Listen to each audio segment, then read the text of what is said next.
uwager.lv, sportsbook, and casino. Sign up today at uwager.lv, the premier online sportsbook, taking wagers since 1998. The most player-friendly lines, weekly juice specials, and a true dime line in MLB. Unique casino platforms with thousands of games. Play poker, high stakes, low stakes, or tournament play. uwager.lv, what we offer. Free same-day payouts. Customer service and wagering support, 24/7, year-round. Free monthly rebates on your action and daily casino rebates. Contests, free bets, best bonuses, and giveaways. Generous referral program. Get an 80% free play bonus on your first deposit, up to $1,000. Sign up today, and use promo code SPORTSWEB. Remember, you can't win if you don't play. Are you an athlete or professional struggling with life or career transition? Life isn't always easy, but hope is always present. Best Hope Counseling will help you move forward. For nearly a decade, licensed marriage and family therapist Larry Baumgartner has helped clients empower change and discover solutions using a solution-focused therapy approach. Conversations will focus on what you desire to change, not just the problems that brought you into counseling. From anger to depression or other emotions, Best Hope Counseling is there for you. Contact Larry personally on his direct line at 727-946-1346. Again, 727-946-1346 for a telehealth appointment in Florida and Minnesota, or in person an appointment in Minnesota. Take time out and begin your game plan to reconnect, rebuild, and restore happiness in your life. BestHopeCounseling.com.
going on, guys? Welcome back to another edition of the Evolution of Sports Talk Television here live on a happy Hump Day edition of the Sports Web. I'm your host, Peter Blake, giving you something to think about. How do we start off this show as we always do on a Monday, Wednesday night, and of course, football season being right around the corner. So you never know when we go live, either Saturday or Sunday. Bring your passion, bring your excitement. Just don't bring any nonsense. On tonight's show, we'll have the legend himself, Mr. Leo Haggerty, former Coach Scout and now media member of Night Sports Productions and Amped Up Sports. At 9:30, we will have Best Hope Counseling's Larry Baumgartner, counselor. And also at 9:40, we will have former Tampa Bay Buccaneer defensive end from 2014 to 2016. Hopefully I can pronounce his name correctly. TJ Fatinikun. Hopefully I got that correctly. If I didn't, correct me on it. And then we'll also have Harry the Greek, professional handicapper extraordinaire of 1252 Chicago Sports, and the ever-popular Turnbuckle Talk at 10:20 with Ralph Williams, the bodyguard of the Berg. And, of course, former XPW announcer, Mr. Mark Mancini. Update the score right now as a lot of Rays fans are out there. They are losing to the New York Yankees.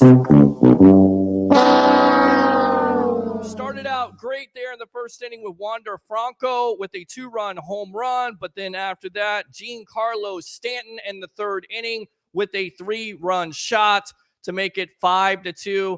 McClanahan has not had his best stuff tonight. Let's face it, ever since he's hurt his back, he hasn't necessarily been one of the best pitchers in the league. We'll definitely talk with Leo about the Rays and some of their non-moves.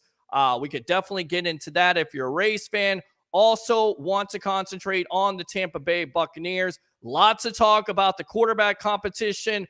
Who do you think is going to be the starter right now? Is it too early to panic? But it certainly seems like Kyle Trask, according to Dave Canales, has basically been in this quarterback competition. He's looking better and better by the day. Just paraphrasing. And then, of course, as always, we'll take your phone calls as we always do here on the Evolution of Sports Talk Television. 727-255-0391. It's 727-255-0391. The other number, in case you can't get through, 727-409-7528. Again, 727-409-7528. Let's go out to Milo. Baker is the starter from day one. I agree with you, but I am pleasantly surprised. I get it. It's early in the process, but when it comes down to turnovers, and this is definitely what we're going to focus on, Todd Bowles had this to say this week. The number one thing is the turnover situation. And right now, Kyle Trask is turning the ball over less. Does that mean anything? It's beginning into camp. We'll definitely talk with Leo Haggerty, and then let's go out to Roger Shue. First, as always, thank God the Greek is back. Appreciate you, Tribal. Acknowledge me. So without further ado, let's go ahead and get the Legends intro on. Here we go.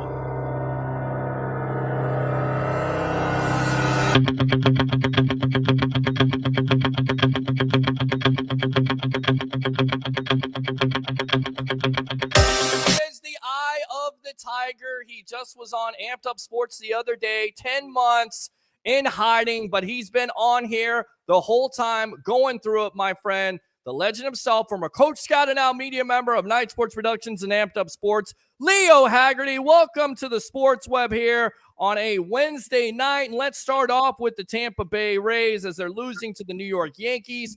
McClanahan hasn't had his best stuff. Are you surprised that they didn't make more big moves? Welcome to the Evolution. Well, Peter, they're coming off winning 2 out of 3 in Houston, and they're going to win 2 out of 3 or maybe sweep the Yankees. This team's sitting pretty. You know, they made a couple minor moves, but I don't think they're in that bad a shape as everybody wants to think. That's, people have to understand. You're going to lose games. Mm-hmm. If you lose 60, what does that mean? You won 102. Okay? Right. Okay? Just understand that. And it's just a matter of now you're getting into the dog days, August and September. And the team now is starting to get a little bit healthy. Tyler Glass now pitched a great game the other night. Eflin pitched a great game the other night. And, McClanahan, he's having a bad inning. He's had that for the last 3 outings. One bad inning. That can be remedied. So I don't think it's time for the Rats to jump off the ship yet. But, let's let this pony ride a little bit and see what happens. I absolutely agree with you, and I'm definitely, on for the ride because it has been kind of a roller coaster ride, if you will. Great start to the season now. Thank God July is over with. Can we just get that out of the way? This guy sucks. I mean, July absolutely sucked. Sorry to disappoint you with the language, but that's how I feel as a Rays fan and watching. I know there's a lot of Rays fans out there, but they did make a move that, I feel like is really shrewd on their part. Aaron Savelli, 2.34 ERA coming in, 5 wins, 2 losses this year, and it's 3-0 in July and 6 starts with a 1.45 ERA. They send down Taj Bradley. So, that may be an under the radar move, but really is it? I mean, this is the type of Rays move they make. You got a pitcher that's a little bit, it's a young, 2 years control. I mean, that's smart on their part. It's all about pitching at the end of the day, right? Oh, Peter, I've preached this since I talked to Joe Madden. I asked Joe, how much of the game is pitching? He said 90%. So you know me, Peter, I'm a smart guy. I said, what's the other 10%, Joe? You know what he said? Pitching. So, yeah, he said, and I quote, you should change the name from baseball to pitch ball. That's how important it is. Again, good pitching stops good hitting. Great pitching stops great hitting. A lot of Rays fans are worried about what Texas and Houston did, especially Texas. Are you worried about that, or do you think the reason why the Rangers make all those moves is to basically counteract the Rays offense that, seems like you're right now only scoring 2 runs, but they're hitting the ball out of the ballpark, namely the dog right there in Brandon Lau. And hopefully Randy Arozarena can find a swing. He found it last night, not necessarily tonight. Yeah, and you know what? Keep in mind, Texas, Jacob deGrom's on the shelf for 2 years, this year and next year. Second Tommy John surgery. That's not good. So, they're just trying to shore up a pitching staff that they thought was going to be really, really good. So, it's crazy, but look at what's going on. You got Scherzer going to Texas. You got Verlander going back to Houston. So, they're looking at we gotta deal with Baltimore and Tampa Bay. Let's find a way to do it. Let's find a way to do it. We're on with the legend himself, Leo Haggerty, former Coach Scout and now media member of Night Sports Productions, Amped Up Sports. Once again, great to have you back. You sound great. I know we still got you on a pitch count, but we're ready to let that dog out. Let's go to the Tampa Bay Buccaneers. Dave Canales responded on Tuesday when asked about the quarterback battle that it is tightened. That was the word that I was looking for. It is tightened in recent days. He says, absolutely. It has been good the first couple of days. The experience that Baker brings just playing in games, being in camp, going through installs. You could see where the offense was gelling really well. You also said the timing of the snap is really critical for us, so probably a little bit of an edge for Baker to start off in terms of smoothness of the offense. But it just took a couple days for Kyle to really settle in. And then what we saw in the last 2 practices, Kyle really showed what he could do, stretching the field with his arm, getting the ball out quickly, making decisions. I'm really excited about both of these guys and the progression that they have made throughout the last couple of days. And we keep on hearing day after day, and I asked you this off here, I'm going to ask you now, how concerned are you about the turnover situation? I get it, we're early in the camp, but what you hear is Baker continues to throw interceptions, and Kyle Trask doesn't. 2 words, Peter. Underwear football. That's what you're dealing with now. Once they put on the pads, once they go full speed with the pads, let's see what happens. Peter, I'm going to make this prediction right now. Okay. If Kyle Trask is a quarterback, it's a 6-11 team. Just be ready to deal with that. Yeah. And again, second thing, remember, try to distinguish the coach speak. How are the quarterbacks doing? He's not going to say, well, one's really terrible. He's going to have to coach speak. He's going to have to build them both up. you're not going to say, well, he's terrible. I don't know why we drafted him. I don't know why we traded for him. He's a piece of garbage. That's not going to happen. Right. So again, try to separate what's going on and what's being said, because there's two different things. Absolutely. You're exactly right. And you don't know what they're thinking, because again, I continue to go back to this, as much as a lot of people want to see Trask win the job, either because they're a Gator fan or because they want to finally Peter, I don't want to see him line up under center this year. Now I want him to get some playing time. Right. But, let's ride this horse, because, you got Evans up there in years. You got a defense that's getting old, long in the tooth. Yeah. And I think Baker Mayfield gives you the best chance to get to the playoffs. If you don't get to the playoffs, it's not a successful year. Agree. Exactly what Tom Brady would say. Now, of course, Todd Bowles had this to say again, and this is my concerning thing. I mean, first and foremost, let's put it out there. You believe that Baker is going to be the number one starter. I believe Baker is going to be the number one starter because he can make plays, he's got potential, and he's shown in this league. Your biggest concern is what? Is it the turnover situation? Health. My biggest concern is him staying healthy, because let's be honest, that's not the offensive line that Tom Brady was behind when they won the Super Bowl. Mm-hmm. And we saw what happened last year, that Brady was basically digging a ditch back there and trying to hide. Right. And again, if this team's got to throw it 35, 40, 45 or more times a game, they're going to lose. Because I just don't envision seeing them do that. And that's my biggest concern. And I feel like if you go into this season, and that's what I'm worried about with Mayfield, because he has a tendency, to have that gunslinger mentality. He's trying to force it. He's trying to make those situations happen, much like Jameis Winston. So I feel like in order to limit those situations from happening, you have to run the ball more. How many times a game could you see this team running the ball to be comfortable in this offense with Baker Mayfield? Better be 25 plus. Okay. I think this team needs to be 50-50. Okay. 25 to 30 runs, 25 to 30 passes. But you get 60-40 pass or 70-30 pass, that's trouble. Yeah. Because this line can't protect whoever's under center. Yeah, and you hear about the right side. We were talking to J.P. Peterson the other day of the J.P. Peterson show, and his analysis was not only Luke Gedeke, which is a big-time question mark, but he is moving back to his natural position on the right side. But does he have that experience to go and play that right side? We're about to find out, see if he can win that job in camp.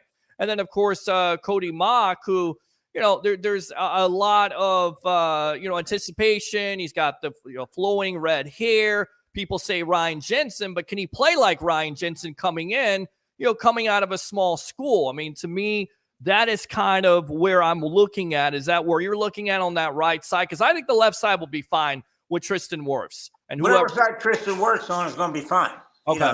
No doubt about that. Right. Yeah, Peter, again, here's the problem. When we looked at what happened to the offensive line after the Super Bowl, okay? Lost both guards. Boom. Done. Then you lost Jensen last year, okay? You had Donovan Smith playing hurt all year. Why? Because there was nobody else. That was it. And, we sat here and vilified and crucified that poor guy. He was the best they had, even at 70%. What does that tell you? Okay, that's not a good situation. No. Again, here's the problem. You got Ryan Jensen. How much tread is left on that tire? We don't know. You got a rookie at right guard. You got basically a rookie at right tackle. Okay, it's going to take 2 games per player. So let's say, okay, we're looking at week 6, 7, or 8 before they even start to gel. So, now you got to try to figure out how to get through. And you know how you get through, Peter? You run the football. Well, bad news here. I got to update the score. It's 7-2 now. The Yankees over the Rays. I'm trying to produce and host a show here. I just looked, and not too good right now. So we'll go ahead and read these comments. Dave says, everything I've been reading says Trask is playing well. Everyone may be proven wrong. Trask may become the quarterback.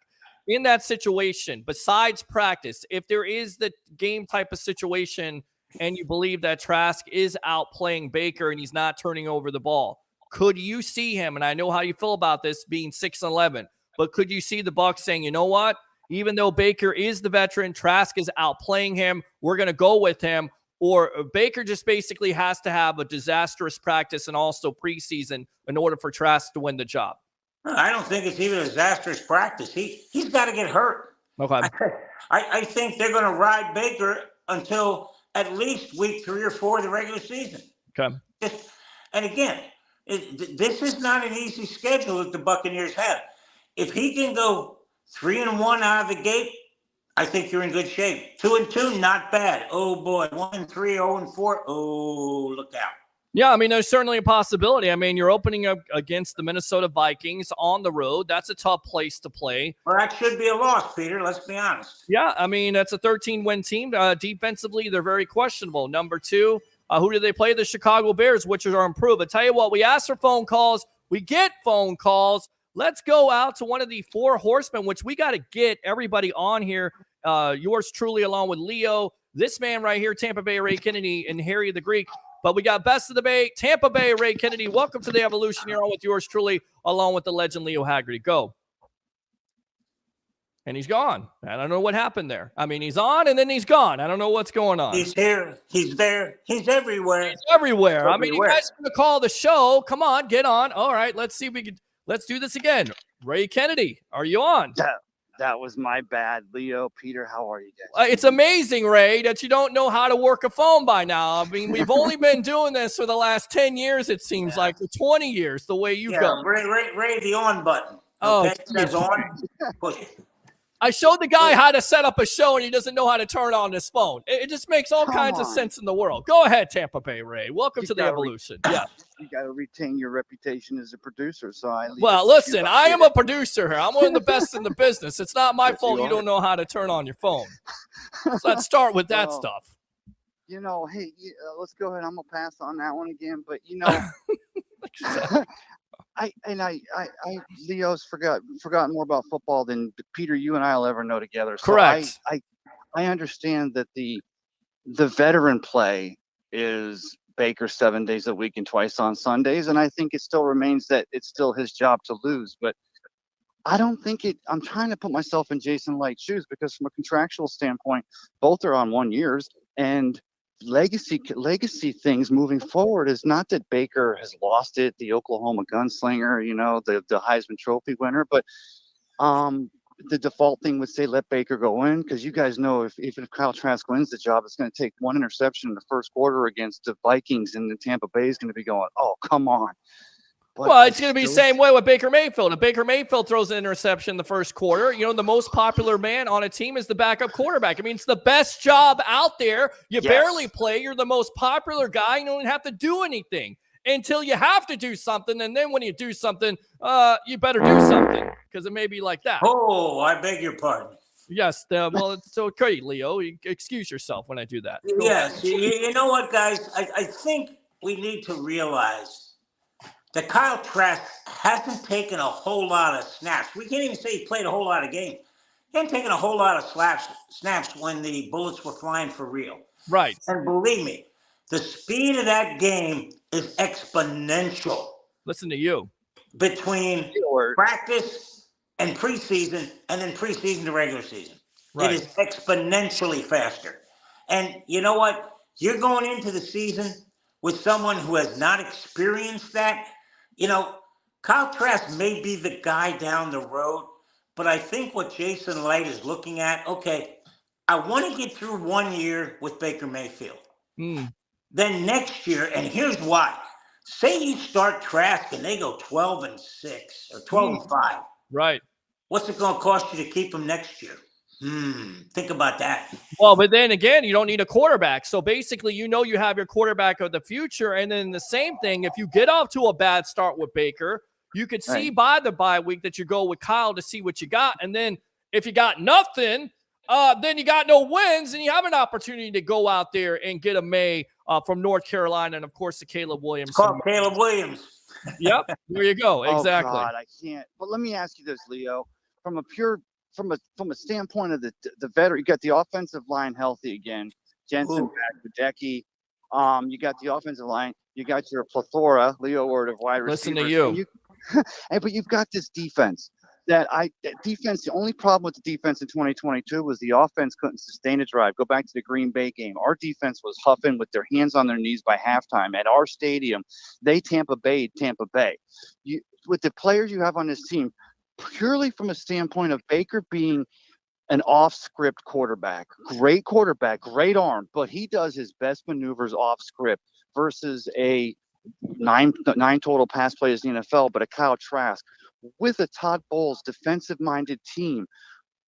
Even though they scouted him in 2018 for the Jets and he went 1 instead of 3 and went to Cleveland, do you not think that Trask in a Canales offense, if he is picking it up, wouldn't be the exact kind of quarterback a defensive-minded coach would want? Yes. And if he had more experience, I would agree wholeheartedly. The biggest problem is he's going to get out against the Vikings if he's the starter, and he's going to have 2 words. And it's going to be "oh," and it's not going to be Merry Christmas or Happy New Year. Yeah, to me this. And guys, I'm going to be honest with you. That's the way it is with every rookie. Yeah. And again, the guy's a rookie. You can sit here and talk all you want. Well, he learned a lot with mental reps behind Tom Brady. Okay, that's great. But you know what? Until you get out there and run with the big dogs, you're still in the kennel. Yeah, and I hear fans all the time say, well, he deserves the chance because he's the guy who sat back 2 years. Okay, why does he deserve a chance? Oh, well, he sat behind Brady. So when Brady touches a quarterback, that quarterback turns into gold. Really? No. Jacoby Brissett called. He wanted to know what you were talking about. Jimmy Garoppolo can't stay healthy. He's had some success. I'll give you that. But who else? Who else has had it? I think that's more of the New England system than Tom Brady, and his. Think about the New England system, guys. Yeah. Well, hold on. If they thought Brady was that good, they waited till the 6th round. Let's be honest. This is just something that flew into their lap because 32 teams passed on him. Yeah. For 5 rounds. Okay, do the math. That's 160 picks. Okay, 160 picks, and Tom Brady's still on the board. All right, so don't tell me, oh, we saw this diamond in the rough because they got lucky. They got flat out lucky. I'll play the antithesis to your argument. Obviously, I always side with you. I would side with you regardless because, like I said, you were Leo.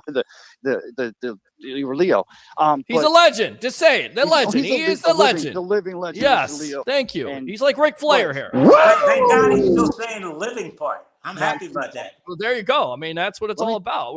If you weren't living, then it would be like I'm talking to a zombie at this point, and I can't imagine Leo being ever a zombie. He's always exciting here, and he's definitely eating. Well, that's kind of like a zombie, but he's eating something different. All right, go ahead, Ray. Let me finish this. Yes. Just like when Drew Bledsoe gets hit by Mo Lewis and he goes out almost, and Tom Brady comes in, he had no starting time whatsoever. And like you said, Leo, 199th, 5th round.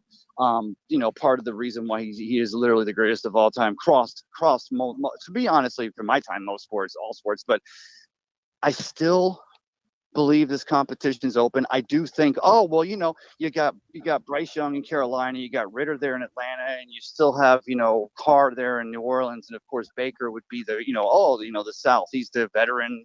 Well, he's not a veteran. Carr actually hasn't beat out, but he's the nice story. But I truly believe with a new offense, the offensive line healthy, and a run game, the crispness and the fact that Kyle is not an off-script kind of guy, and his 6'4", 220-pound stature makes him more gifted, I think, more suited toward this offense. I mean, it's still an open competition, but I still like the Kyle Trask narrative, and I'm just going to stay there. And, but if it's Baker. You know what, Ray? I'd love to agree with you, but if they didn't think he wasn't the guy, why'd they go out and get Baker Mayfield? They don't think he's ready yet. At least at the end of last season, they didn't think he's ready. And bringing in a new offensive coordinator, that made it even worse because now he's got to relearn everything. So, you know what? The kid may be a great player down the road. I just don't think this is time or place. I think it's later on. All right, Tampa Bay, Ray Kennedy. What else? Anything else? No, other than the fact that I just saw the Rays are still down 7-2, and this team, I said this, we said this, Peter, a few weeks ago, that until they can play from behind and be down and show come through. I mean, they won't get the bats hot and historic proportions, but they got to play from behind. They got to win these before they can prove that they're, yeah, tough customer, Garrett Cole. I mean, you give up 5 runs, you feel. I mean, you have your lead by 5 runs. You're pretty good about that, even 3 runs. So Garrett Cole's tough. The Yankees had to win this game. But you know what, guys? Let's be honest. Yeah. If I asked you 10 days ago, would you take winning 2 out of 3 in Houston and 2 out of 3 in New York? You both would have said yeah, and twice on Sunday. Absolutely. Meatloaf all day long. Tampa Bay Ray Kennedy, thanks a lot for your time. As always, my friend. Let me give it the Monster Man. Yeah. As always, use that second. Peter, I'll be right back. I'm not going anywhere. I just want to show you something. Okay, show me something. Let me see it. All right, so he is doing something right now. I'll tell you what, let's go. Oh, look at that. Oh, look. That's got Peter Blake written all over it. There's my new shirt right there because I'm a part of Amped Up Sports. You got to love that.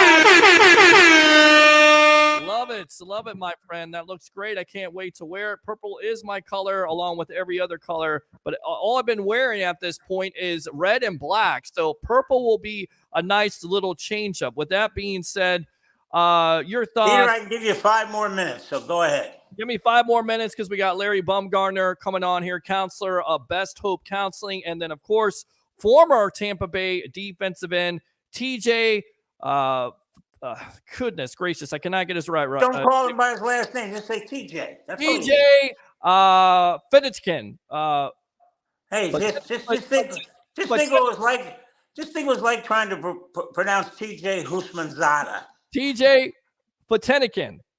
There you go. I think I got it right. Yikes. I hate those kind of names, but I want to get the man's name right. As soon as Larry comes on, Peter, throw me out, okay? Sounds good. All right. With that being said, Cansey is out for 4 weeks. All we heard about is how much momentum he's making plays, but now he has a calf strain. Once again, this kind of reminds you of Vita Vea when he came into the league. Do you think he'll be able to have an impact right away like a lot of Bucs fans believe, like Todd Bowles could believe, or do you think it'll take a while now with that calf strain? Peter, anytime you're dealing with the legs, look out. Yeah. The arms, shoulders, right? When you start talking legs and feet, now you got a problem. Because that's what these guys make their living on. So, yeah, it's going to take a while.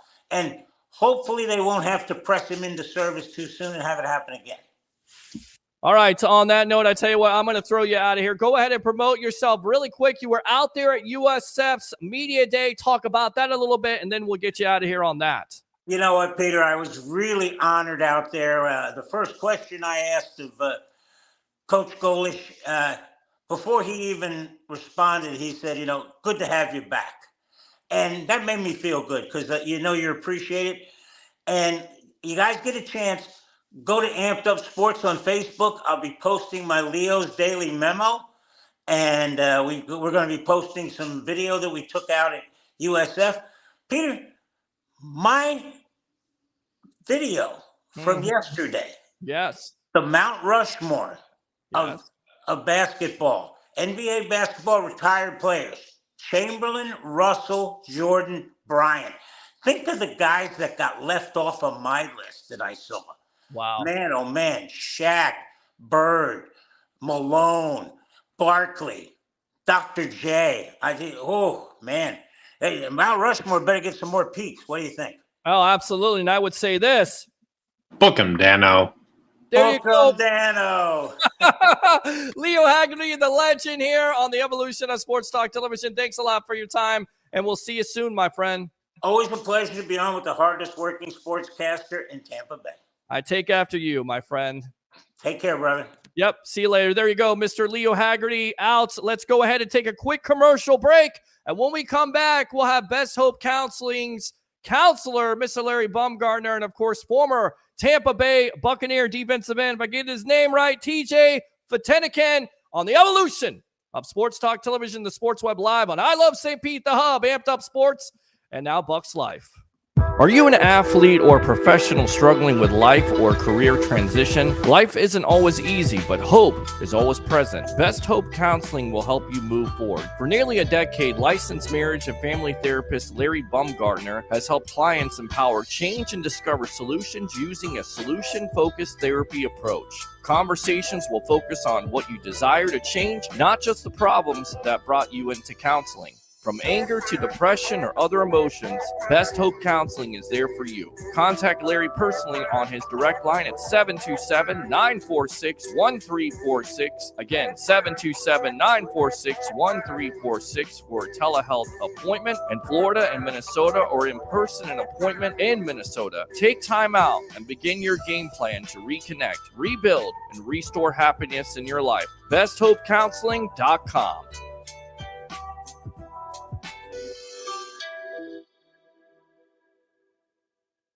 All right, welcome back to the evolution of Sports Talk Television. It's the Sports Web. I'm your host, Peter Blake, giving you something to think about. We'll go out to the comments really quick, and then we'll get out to Larry Baumgartner of Best Hope Counseling, as I need some counseling after probably this Rays game and all the talk about, and we knew the quarterback competition was going to be fast and furious, but the Trask talk and people saying, I told you so, after 1 week is kind of ridiculous, guys. All right, so good stuff there, Dave. Appreciate it. Just announced MJF and Adam Cole Bay for the world title at Wembley Stadium. Take my money, we shall. Here comes the money. All right, let's go out to Roger. Bears destroy the Bucks week 2. This is what you get for that, troll. This guy sucks. Milo says Cody will be fine versus the run. I want to see him in pass protection without help. I mean, that is the big time key. I will say, according to Pewter Report and other sources, that Cody and Luke Gedeke look good against Pat O'Connor, who's basically turned into the Hulk at this point because he has dominated that matchup, but not last night. The Elite have signed a long-term extension with AEW. Correct. We were about to announce that on Turnbuckle Talk. Baker hasn't had a 50-50 like Evans in his career, and Godwin should have some explosiveness back season 2. After the knee, I think Baker has a nice year. Dave says, explain Brock Purdy last year. You don't know until they play. You're exactly right. Absolutely. But Dave, how many Brock Purdy's come along? I mean, there's always that opportunity, right? There is. But it's, once in a lifetime thing. But we'll see. We'll definitely see. Dave says, and now Purdy is supplanting a number 1 pick in Trey Lance, which is a complete and total disaster with San Francisco and all the number 1 picks they gave up for Lance. And now he's basically a third-string quarterback. Good job. I know that there's a lot of fans out there that are very critical of Jason Light, but not every general manager is going to nail their picks. Got to be critical of John Lynch, all the great that he's done with San Francisco. That's a hit and miss. And Christopher Cole says, hey, what's going on? Hay's for horses, but I appreciate the hay there. Ooh, Christopher, yeah. Let's go out to Larry Baumgartner, counselor of Best Hope Counseling. Welcome to the evolution of Sports Talk Television. As I was joking around, but I definitely need some counseling at this point. I can't believe what's going on right now with this Tampa Bay Rays game. Welcome to the evolution. And then on top of that, all the Trask talk, everybody patting themselves on the back. I felt like they're going to hurt their hand with a pat on their back about him winning this competition. Make some sense of it. I'll do my best here. You can hear me, right? Yes, I can hear you just fine. You sound great. All right. Perfect. Well, first of all, thank you so much for welcoming back to the show. I love being on here. I guess what I would say about the Rays is, yes, I think it's great that we won 2. Obviously, got the Rays back here. But if we can get 3, that's even cherry on the cake, right? So to look back at it and say we've got 2, we're trying to catch the Orioles. I think that's a plus. And maybe if we don't win tonight, okay, then we'll just get back there and start beating the Tigers here this weekend, and just kind of get that crew back up and go back to its winning ways. Yeah, again, it comes down to me. I mean, this is where you come in. I just feel like you need to go into the clubhouse and talk to these guys and counsel them, because it just seems like a lot of these players right now, as gifted athletically they are, it seems like more of a mental thing than a physical thing. Just my opinion. Well, I mean, what do you think their mental state was after they beat the Yankees through these first 2 games? Great. I think it Are was good. good. Confidence. Yeah. Yeah, exactly. Yeah, really well, really high confidence, right? And so, I mean, it's not like they're getting blown out by teams all the time. And yes, they may lose to the Yankees tonight, but I just feel like it could be. It's just a loss. We just pick our feet up, right, and just keep going and take on the Tigers and kick some butt this weekend. I mean, it's that mental state that with you have a win two or a win, then another win kind of builds you up and be like, we can do this. You know what? Yes, we're what, a game and a half back for the Orioles, but we can still get up there and we can take we can take that division again and rock and roll and make it happen. Absolutely. And last check, I think Baltimore was actually losing that game to Toronto, so that will actually help out the Rays. And again, you take 2 out of 3, you definitely have to be happy. Going to that mental standpoint, with the Rays basically standing pat, only making a big move, what do you think the mental state of that team is? Because they were struggling in July. Is that an advantage or is that negative because you don't come in and pull somebody into that clubhouse to help your team out? Do you think that favors this team or does it go against the team in your opinion? I think it favors the team because to me it shows that management has confidence in Cash. They have confidence in their offense. They have confidence in their defense. They have confidence in the pitching, right? I mean, yes, it's not, I mean, let's think about this, right?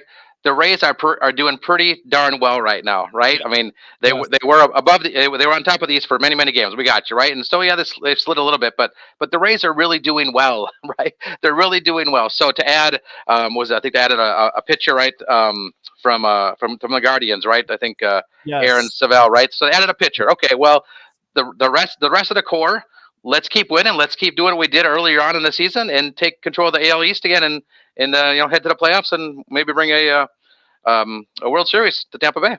And see, that's kind of where I stand on this because even though this Rays offense has struggled mightily in July, I feel like with management basically saying, you know what, we're not going to make a trade for a big bat, even though there's a lot of fans out there, even though sports broadcasters myself will go crazy and their hair will turn gray because they don't do it.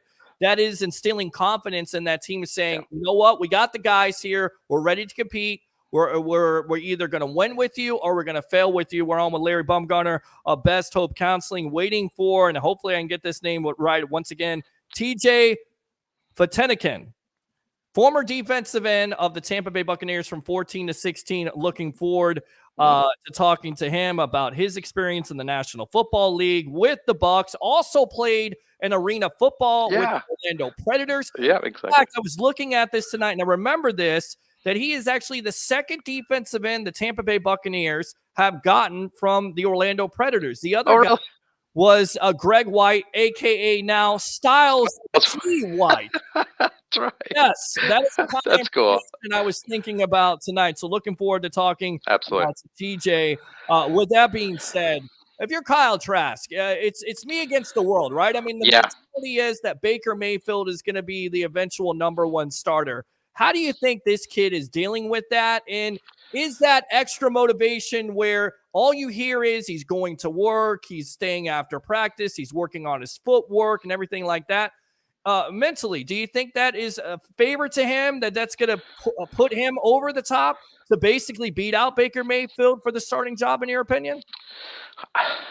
I don't think right away, and I mentioned this before on the show, I don't think right away, but I think eventually, right, if Baker's doesn't do too well, they're gonna put Kyle in and let him run with it, right? He was drafted, what is it, 2 years ago he was drafted, right, by the Bucs? Yep. From UF, right? So obviously they saw something in him, right? And so they still on the team, right? And he's second string, and so I think if he keeps doing those things, and this the free agent they brought in, obviously Mayfield, if he doesn't cut it, I wouldn't think they even have a second thought to say, yep, it's Kyle's run, take it over, do the best you can, and we'll just kind of ride with you. Ever encountered an athlete who had so much pressure on them? When we talked about athletes coming from new teams and trying to basically get accustomed to the town, the city, the team itself. Have you ever had an athlete that was so highly touted that basically because of that, it kind of stopped him from progressing as that athlete? Can you talk about that? Not naming names, but have you ever? Yeah. Okay. There was some that I met with that the bottom line is that the changes, other than the football change, really affected their on-field performance, right? I mean, let's be honest, right? If you go from one city to the next, whatever it may be, like there's a lot of stuff that are going on, right? Am I going to just live there for temporarily? Am my family going to stay in that other city? You know, where you know that my teammates, or you know, like how am I going to get transferred? It's just like it's plumping you. It's basically taking someone from whatever Seattle and dumping them in Denver, right? I mean, like, okay, yeah, this is a cool city. I heard a lot about it, but now what? Right? Who can I count on? Who is this? You know, and agents may help and stuff. But I think yes, there's times when I met with some folks that adjustment didn't go well, right? So it's a conversation to say like, where is your best self, right? Tell me about how you kicked butt in that other city, right? What was it? What happened? What was going on with you, with the relationship, with everything else? Yes, you're in a different city, but you're still this person that you can be. You can become even better, right? So we talk a lot about their skills, their strengths, and that correct mindset. Yes, I'm in Denver now. You know what? But Denver loves me, and I'm going to go and show them what I can do, and we're going to go all that kind of stuff with the playoffs and all that kind of stuff. So it does take time, but I think sometimes it's best just to come and talk with myself. Like I said, I'm a counselor. I work in Florida and Minnesota, and I'm here to work with athletes and to kind of help them make those life career adjustments, and help them kind of get back on their showcasing their best, even in this new place that they're going to play. Is it thin ice sometimes? Because we're talking about Larry Baumgartner here, a counselor of Best Hope Counseling out of Minnesota and Florida, dealing with athletes. It's a Sports Web. I'm your host, Peter Blake, giving you something to think about. Is it thin ice sometimes because they have such a big ego and they are touted? Some of these athletes that you talk to are highly touted ever since they were young. Yeah, how do you start off that conversation to – I don't know what the word I'm looking for. Not to be too critical, because, of course, you want to keep them as a client, and also you don't want to bring them down. You want to build them up. That's right. The reason why you're counseling them in the first place. Yeah, I think it's a matter of like you are a great player, right? And we've loved seeing you on national TV, all that kind of stuff with whatever team, and it's a matter of adjusting to that new system. It's a matter of adjusting to their new teammates and knowing that you're part of that unit, right? Yes, professional athletes do have egos. We all know that, right? But it's a matter of like, how can I think about, let's say you're traded from, obviously, let's say from Seattle to Denver. We know a player we could talk about that. But the bottom line is that Denver team brought that player in because they needed that person to take them to the next level. So that kind of helps boost your ego that they want me that bad, right? They're trading number one picks. They're doing this. They're doing all that kind of stuff, right? So that's that. But it's also the matter of like, this team will succeed with you and the other 10 people that are on the field at the same time with you. Okay, so it's a matter of like keeping them confident and how they perform, but also we need everyone here as a team, as a unit, to perform good, and so we can kind of keep each other accountable as well. All right, so I'm just trying to update the score right now, but the Tampa Bay Rays lose to the New York Yankees 7-2. So 2 out of 3 isn't bad. Let me go ahead and get that update. Once again, Best Hope Counseling's Larry Baumgartner. We're talking about the injury because we were talking about Kalijah Cansey. He's dealing with an injury. Ever deal with an athlete and then have a major injury or a major setback? How did you handle that situation? It sucks, to be honest with you. It really does. Yeah, because the bottom line is that they're performing at a certain level, and now like, the leg or the whatever it may be, like they can't do it. And so there's going to be bouts of depression, right? There's going to be bouts of, is it going to heal right? Questions, all this kind of stuff about, is what I'm doing now when I'm in the rehabbing, right? Is that going to affect my mood, right? Is that going to affect then a relationship? Is that going to affect how I am as a parent, right? Like all these kind of things. And so I think it's a matter of like helping them build confidence that, people do heal from these things, right? People do heal from these injuries, and sometimes they're season-ending ones. I got you, right? But with the new medical technologies and all that kind of stuff, we're hoping that he can kind of keep his morale up. So when he is to have his chance again to go back, that he will be, maybe even better, right, than he was last time, and can go, conquer the world and do what he's trained to do. All right, I love the background there. You got the old creamsicle, you got Tampa Bay Lightning, Jacksonville in the background. Tell everybody once again what you do with Best Hope Counseling, because it's very interesting. It's not just marriage, and look, Right. I don't know anything about marriage, so I'm not going to have a counselor on here to talk about marriage because I know nothing about it and never been married and not even close to being married. But you deal with athletes also. Yeah. Well, basic relationships. Tell everybody out there, the webheads, what you exactly do. You bet. Yep. So I am a relationship and individual therapist here at Best Hope Counseling. I help athletes and professionals with life career transitions, like we talked about before. I help them with men's issues. I help them with a fair recovery, as well as, like I said, relationship issues. Okay. I'm licensed in Minnesota and in Florida, and I'd love to help folks kind of, like I said, kind of take that next step personally as well as professionally. Whatever, if you're an attorney, or if you're an athlete with what the Rowdies, for that matter, whatever, any other teams there in Florida and Minnesota up here, I'm here to help. Please give me a call. I'd love to connect with you. My number is 727-946-1346. Again, 727-946-1346. And my website is besthopecounseling.com. 3 words, besthopecounseling.com. And I look forward to hearing from you and helping you take your life, like I said, to the next level. Absolutely good stuff there. Let me go out to Ralph Williams. Trey Lance is a bust. I mean, that you think about this. This young man comes out of college, doesn't necessarily have the greatest career, but has flashes of brilliance, lots of potential. We all know that potential is the most overly used word in sports. And now he had an injury, hasn't played a lot. Brock Purdy is the number 1 starter. He's looking like the 3rd guy. I mean, what do you think about that whole situation? I mean, eventually he's either going to be cut, most likely traded, but he went from a 1st-round pick to basically a 3rd string. I mean, how would you counsel him? Yeah. And the interesting thing is Trey's actually from Minnesota. I didn't know that. Yep. He's a Minnesota boy, and he went to North Dakota State, where Cody Mauk obviously went to school, and now with the Bucs. But yeah, I think it's going to be. It's a tough one for him. I think he just needs someone to give him another shot, and I don't know who that would be. I don't even know if Lynch is even trying to trade him. Do you think he is, or just kind of like, well, he's just over here collecting this paycheck, which is not cheap?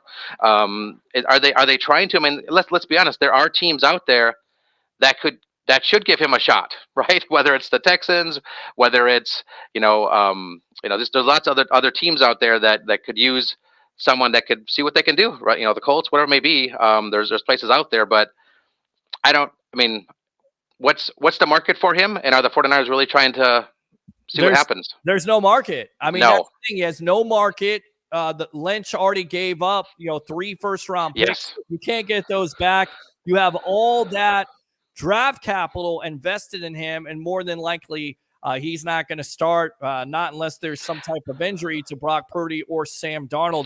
I got to read this comment because this is funny, because we talked off air about this, and I can't believe somebody actually mentioned this name, and you know who I'm talking about. Mike with the comment of the night. Antonio Brown needs Best Hope.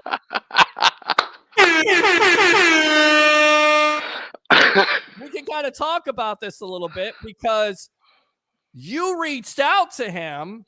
He got back to you. I don't think we're going to be able to get him on because we don't pay our guests to come on. I think it would be an intriguing interview. I've been very critical of Antonio Brown. Answer that question. How would you counsel him? Because he's a great, talented player. That's never been a question mark.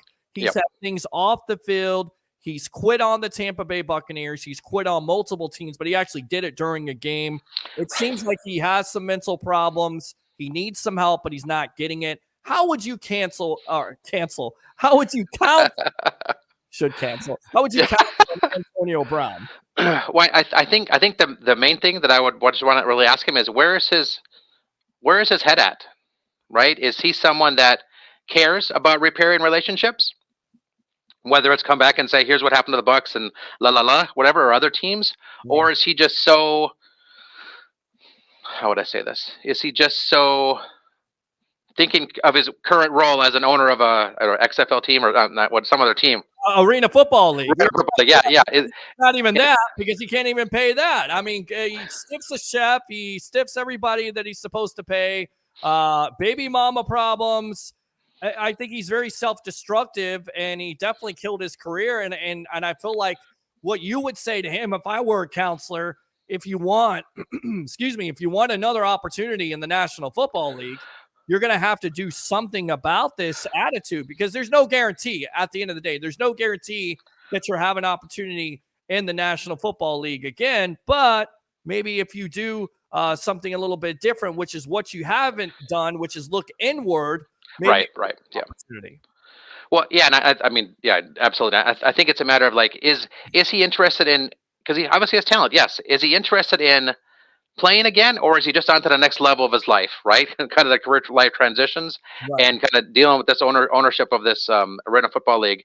But I mean, obviously, the more I'd get to know him, the further I'd get to know him, I would probably understand as far as, really what is important to him, right? Is it just to do the on-field thing and the heck with what happened after they leaves that team and just because does his own thing, or is he like, I feel kind of bad about what happened there in so and so city. I wanted to have a better relationship with Brady, and obviously when they were up in the Patriots. I mean, just in FSC here or there in Tampa, but I don't know if that's important to him.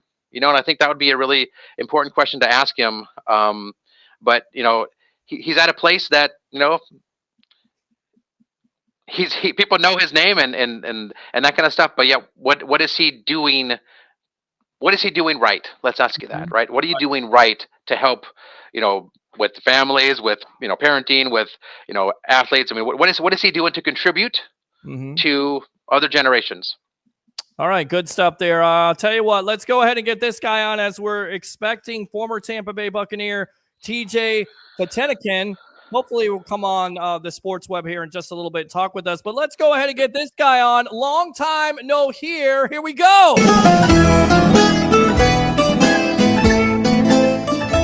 Professional handicapper extraordinaire of 1252 Chicago Sports, Mr. Harry the Greek. Welcome to the evolution, my friend. How are you doing tonight? Are you excited?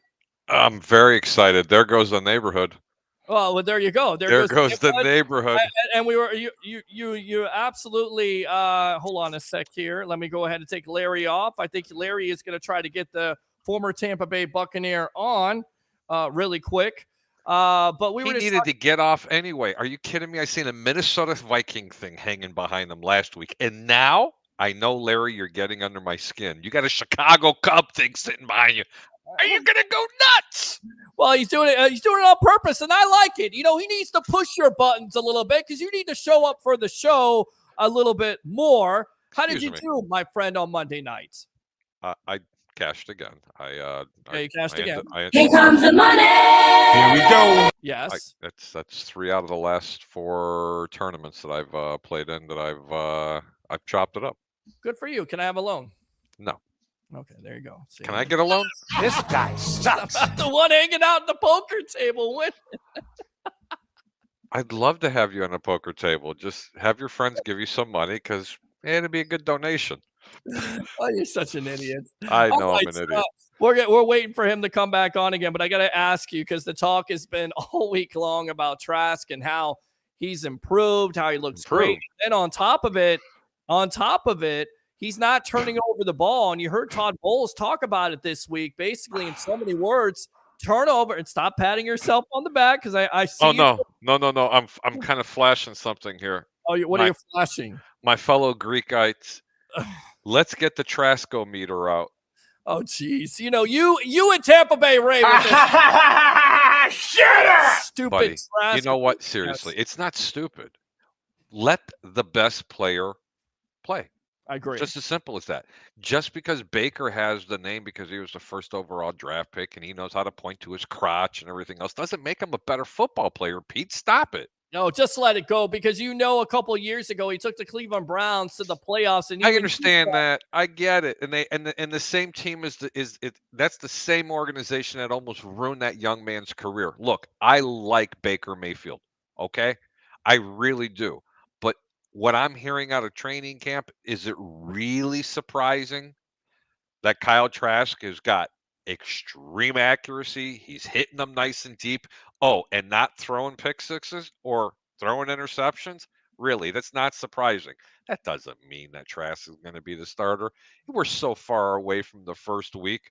But if you had to give an edge, you have to give it right now to Kyle Trask. All right, I got to go out to one of our favorite callers, Mr. Curtis from Newport Richie. Welcome to the Evolution. You're on with you, along with the Greek, Harry the Greek here on the Sports Web. What's on your mind, boss? Yo, Harry, what's up, bro? What's up? What's up, brother? Nothing. Listen, I'm gonna ask you the same thing I asked Peter the other day. Yep, go ahead and ask him. Monday night, I asked Peter. I said, "This is Baker Mayfield's fourth team. Yep. How many opportunities is this guy going to get?" It's a great question. I am a Baker Mayfield supporter. It doesn't sound like it because I've been backing Kyle Trask. I also said way back in January, don't be surprised that Baker Mayfield comes to the Tampa Bay Buccaneers. Did I or did I not say that, Peter? Yes, you absolutely said that. Yes. I remember you way before they even announced it. Look, he's not a bad quarterback. He's got very good mechanics. He is a very accurate passer when given time. But then again, every quarterback, including a third-string quarterback on any NFL roster, can look like Joe Montana if he's given time. But does he have that it factor? And that, my friend, is what we're going to have to determine. I seen it when they traded him from Carolina to the Rams. Mm-hmm. And Peter, you were sitting in my living room, and I says, "I like the Rams tonight." And you looked at me and went, "Are you crazy?" And I was like, "No, I like the Rams. They're going to." I'm telling you, they are going to win that game. And you talk about beat up. I didn't take them with the 13 points they were getting. I took them on the money line. That was a ballsy move, my friend. Well, it was a ballsy move, and then but to answer his question, in all fairness, that's not a fair assessment. Okay, the Cleveland Browns almost ended his career for playing that man hurt. Shame on that organization. They're classless, and they never should have did that in the first place. So they did to him what the Redskins did to RG3. Yep. Yeah, pretty much. Are we allowed to say that? Is it after 10? Well, I don't know. I don't know what are they called now? Listen, Washington football team, the Commanders, I guess. Wait. Yeah. No. Washington Democrats. Who knows? Who knows? Yeah. You can't change history. You can't change history. No, you can't. It's already in the books. Yes. It's already in the books. Yep. All right. I think it's his last chance. I honestly think Baker doesn't get it done here. It's probably his last chance. You're looking at a guy that's going to be a backup for the rest of it. He could be a backup, but Peter, wait a minute. Everybody was screaming at me. They're paying him backup money.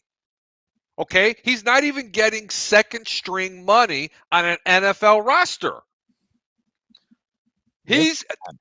Guys, there's third string quarterbacks out there that have a bigger payday than Baker Mayfield, and he's your number one overall draft pick. It doesn't make him bad. It just made him smart to come to a team with this type of offense that's going to be a run-oriented first football team. Yeah. And he's never had the likes. I'm telling you now, he's never had the likes of a Mike Evans or a Chris Godwin, et cetera, et cetera, et cetera. Sure. Don't be too quick to pull the rug on Kyle Trask. I'm telling you now, this organization will have egg on their face if he doesn't pan out. I agree with you. Let me go back out to Larry here. We'll go to the three shots. Hi, Larry. Curtis. Hello. Curtis, welcome back, Larry. Curtis, what else do you have tonight? Thank you. My point is, Jameis Winston, where's this guy at now? Well, he's a backup for the Saints, and he took backup money to. And how much is he making? I think he's making $8 million, isn't he? Oh, wait a minute. That's base $1 million. That's base $8 million without his incentives. Right. Baker has to hit all the incentives to get to $8 million. Right. And that's third string money. Is Carson Wentz out of the league? Carson, he doesn't even have, he's not in the league. He's working with John Gruden. Is that even a good thing? Because I've never heard of John Gruden ever being able to develop a young quarterback ever. So but he's not young. Well, no, he's not. But he's not a rookie anymore. Yeah. Carson Wentz wasn't young when he got drafted. Right. He wasn't. Well, Curtis, I tell you what, we got to run, my friend. We got our guest. Use your second call. We got a former Tampa Bay Buccaneer defensive end coming on with us here on the Evolution. So sit back, relax, and enjoy the show, my friend. Okay. James Canada's not going to like this. You know that, right? Well, we'll have him on. We'll have Big Game James on eventually. But we got former Tampa Bay Buccaneer from 2014 to 16. Hopefully, I get his name right because I've been battling with it all night long as he was battling with offensive linemen. TJ, but why don't you let him say it? Yeah, go ahead. TJ, welcome to the Evolution of Sports Talk Television. How do you pronounce your last name? Because I've been bumbling it and stumbling it all night long. I'm sorry, my friend. It's all right. Let's go ahead and how y'all doing? Let's get it straightened right away. Let's get it straightened. So it's Fatinikun. F-A-T. Yeah, we're just gonna do the TJ, okay, bro? Wow. I'm just gonna do the TJ. I'm really good with that. Fatinikun. Okay. Okay, somebody told. Well, I looked at a broadcast and they didn't even pronounce it like that, so I'm completely wrong. I'm just going to call it. Hard, man. That's a hard one. Fatinikun. Fatinikun. Kun. K-U-N. Fatinikun. Fatinikun. You see, I'm Greek, so I can kind of get that little bit of a stretch. Fatinikun. Thanks for joining us, TJ. See, there you go, TJ. Thanks a lot for joining us here on the Evolution. Talk about your time with the Tampa Bay Buccaneers. It doesn't necessarily start out great, but just go ahead and talk about that journey a little bit, please. Yeah, no, it was definitely an experience of a lifetime. One that we wish for since a youngin to be able to have the experience in playing in the NFL, and so making it to that level, and then now of course learning and going through the whole situation of playing great football at a high level. It's just it's a different life than day-to-day life, and it's one that really so many lessons that are not you can't pinpoint every lesson you learned now looking back at it, but during that time it was just so fun. We were able to do what we love and have fun doing what we love, just as simple as that. And it was like every day of life. Hopefully we love to do what we do, and that's one thing I love to do at the time that I was able to do it, and I had a lot of fun doing it, even though I didn't get all the results that I wish I would have had. But we made the time for what it was, and we thank God for it. Absolutely. You played for Lovie Smith, of course. My favorite. And then I know Harry you could see the Bears shirt there. You have to use that, but he is a Bears fan. He knows all about Lovie Smith. So what was that like, and how much did you look up to Lovie Smith as a coach? Yeah, Lovie was amazing, actually. To me, as a growing up watching those teams that they had, with Pat Tillman and those guys, man, and that defense that they always put together, it was one of those things. And I mean, of course, Urlacher and Briggs and all those guys. It was one of those things that you was very much aware of, and having the opportunity for Lovie to take a shot on me, and I had a pretty good relationship with him at the time when I were even playing, and he saw something in me that I think was not really probably never noticed as much, which was the heart, the passion for the game, and the relentless attitude that I had in pursuing my craft. So being able to get picked by him out of how we went into and got into the NFL, and going through all the leagues that I went in through, and then going through P Squad for the 4 weeks and being labeled the Tasmanian Devil and just trying to get crazy. And he loved that, and underdog mindset, underdog heart, and wasn't afraid and would have battled anytime and anywhere. So it was an amazing chance to play for Lovie, man, because he understood that, and he was just a good guy, and wanted to see the best for you as a man. And that's kind of one thing that I'm sure everyone always says about him, and certainly one thing that sticks with you when you ever meet Lovie. Harry, you got a question, or Larry, you got a question? Which one? I'll let Larry go first because I actually got a quick story for him, especially with Lovie, because he'll really appreciate it. You kind of went to like a smaller school, right, TJ? Yeah, I did. Toledo. Okay, yeah, Toledo. We're not so small. You're not so small. We're in Toledo. We win ball games. Okay. Tell me kind of how at the end of the college time, like as far as your venture, how you got to be the Bucs, right? I think you played for like was it arena football or something like that, as far as Orlando, and maybe there's another team. Like, kind of talk to us about how that went, right, from being in Toledo, then heading over to the other side of the country. How did those transitions go for you? And obviously another city to another city. Like, kind of share with me as far as how how that process did it go smoothly? Was it like, is there a story too as far as just along those lines as far as going from the next city to the next? Yeah, I'm gonna just put it to you guys like this. I've got something special on the way out, honestly, to kind of describe this story, because the story is one that is very interesting how it all happened. And coming from University of Toledo and Perrysburg and my background growing up in Nigeria, long story short, I think I got a nice book coming for you guys. So I'm gonna keep it short and brief on the full details, because we can go all day long about it.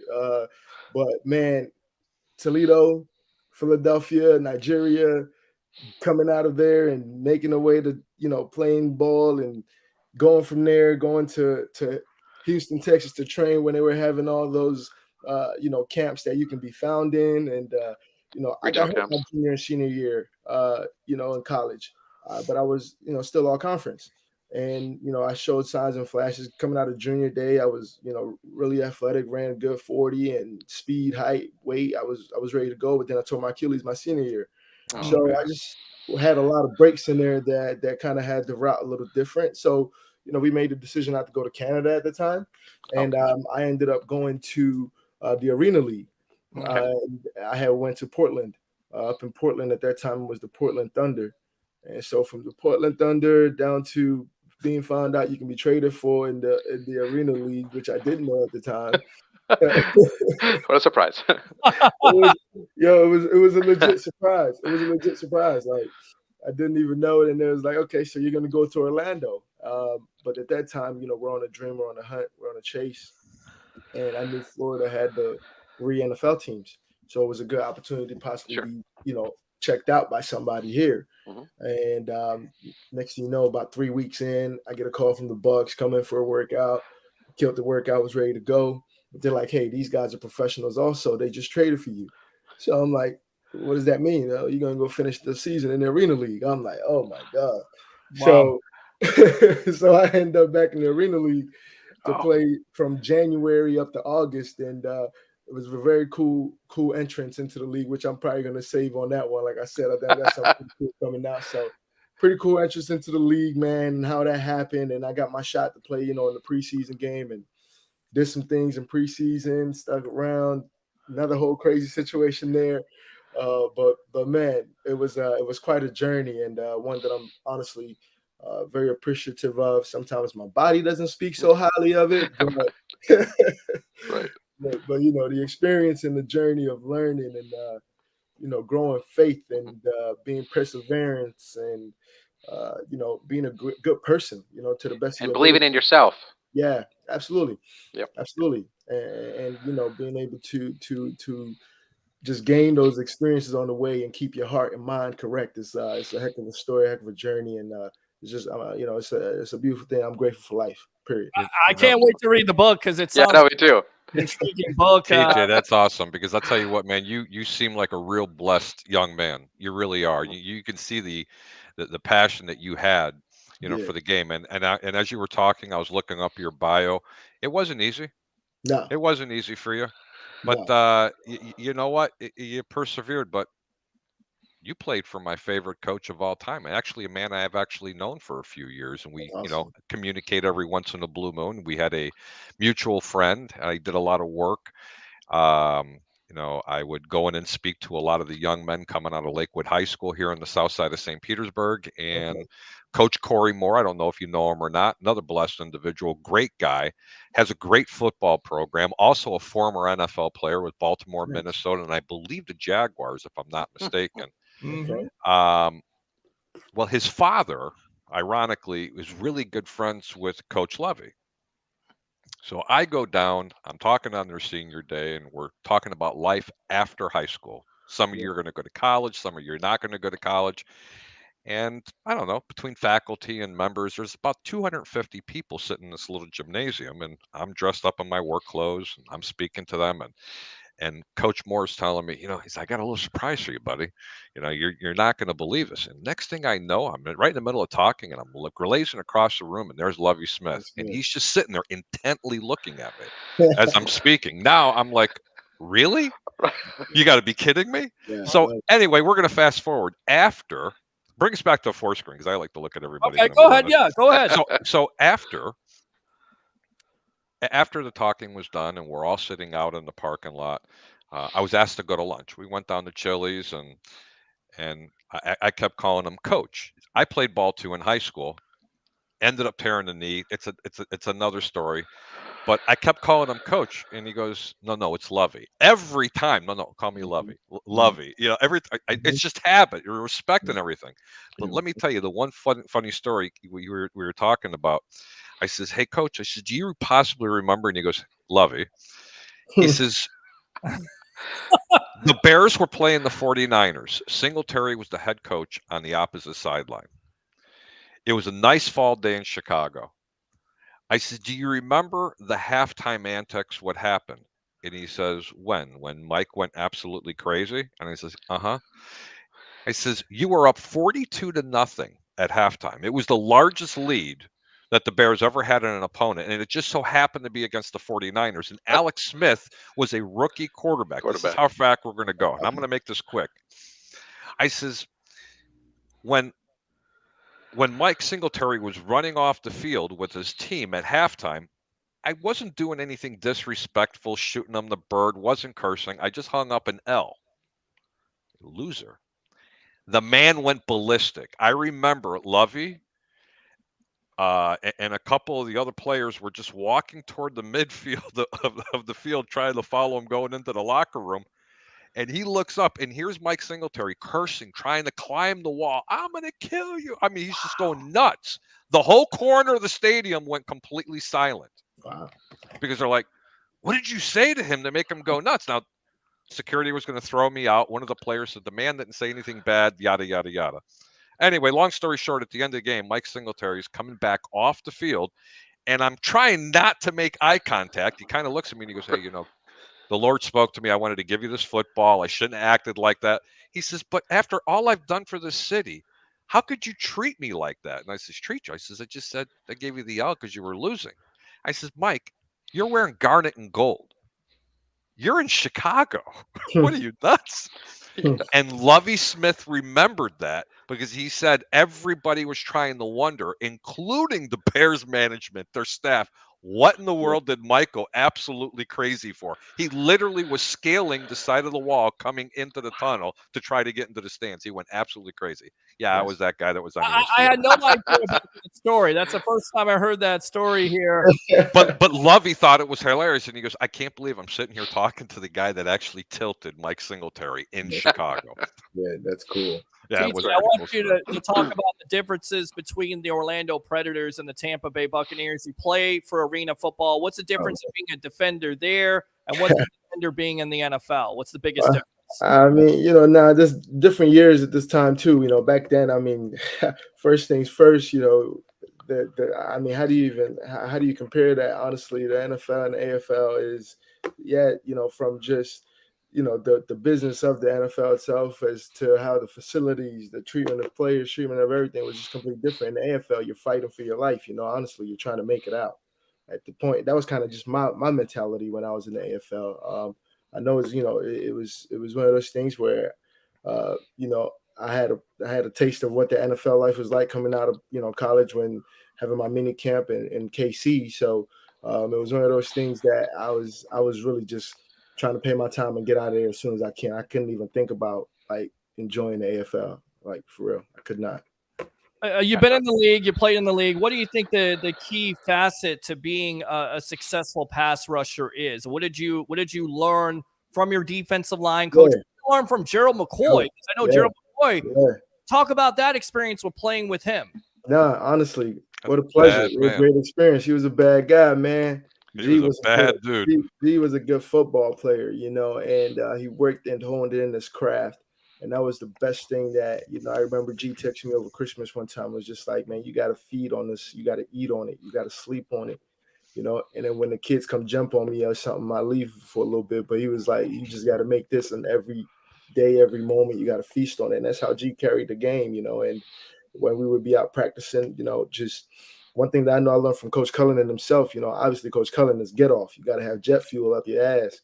You know, gotta have Jeff there. You gotta be ready to get off the rock whenever you see anybody move. You TJ, go. it's okay, man. You can tell him speed kills, brother. Speed Speed kills. You gotta get off. You gotta go. You gotta run, and you run it, and you set the edge, and you get to the quarterback. You know, and that was one of the best things that I think, of course, for myself. We had some speed, and like I said, I wish I was able to do more, man. To be honest, when I think about it, it's like health wise, I was kind of getting beat up, really bad.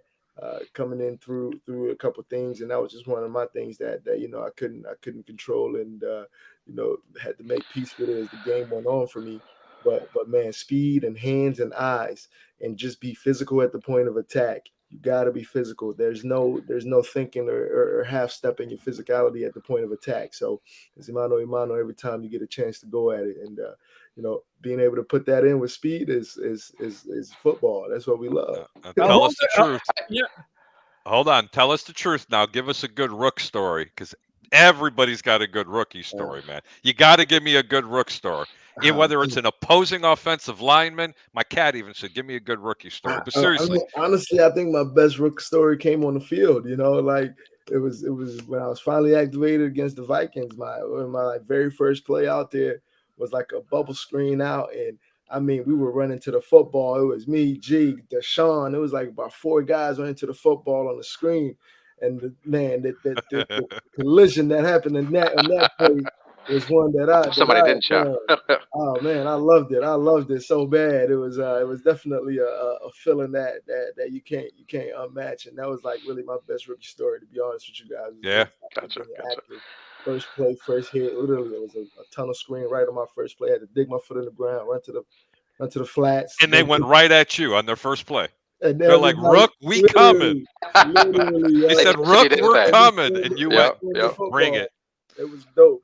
Well, we talked about the mental aspect of the show because we got Larry Baumgartner of Best Hope Counseling. What was your mental like? Because you're sky high, but you're getting your opportunity. You're fulfilling your dream. You're coming all the way from arena football. Where's your mindset? How do you kind of focus in or hone in on it without getting too excited? Because this is coming true, and this is coming right to you. Yeah, it happens fast, man. It happens fast. Like what he said. I like the 4 screen a little better, man. Yeah. Bring that 4. He doesn't want to look at himself. He wants to see what he's talking to. You got me staring myself in the eye a little too. You can't do that. You got to look at that little thing called the camera. But that's all right, man. I was saying to guys, but no, it was one of those things that at that time you do got to appreciate where you were at, but at the same time, it was a dogfight.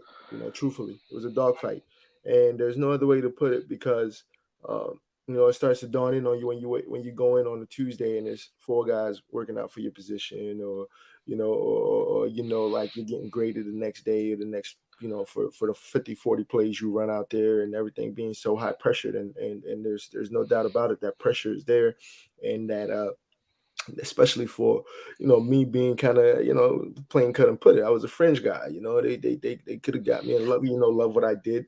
I remember in the middle of the season, I was playing good football. I was behind Michael Johnson at the time in my position, in my shoes, but we're doing good job. We're doing good work. Did you play much special teams too? Yeah. I started on all special teams.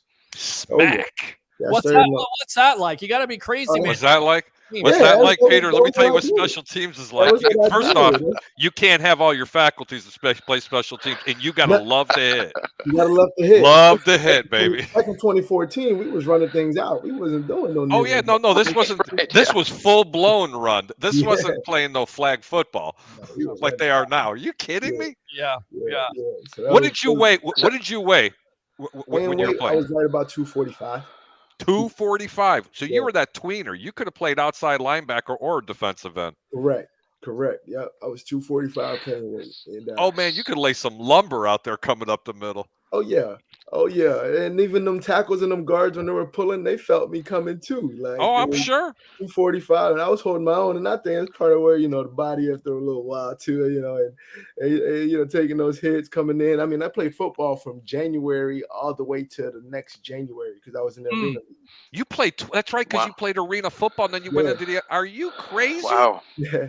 Your played poor body had to be like getting a massage like for like It's like 5 a full days year, a week. yeah. listen, it was crazy. Yeah, I played from 12. I played What a 12, story, man. This 12 is months great. straight, like from January all the way to the next February, because the season ended with the Saints, I think, like in February.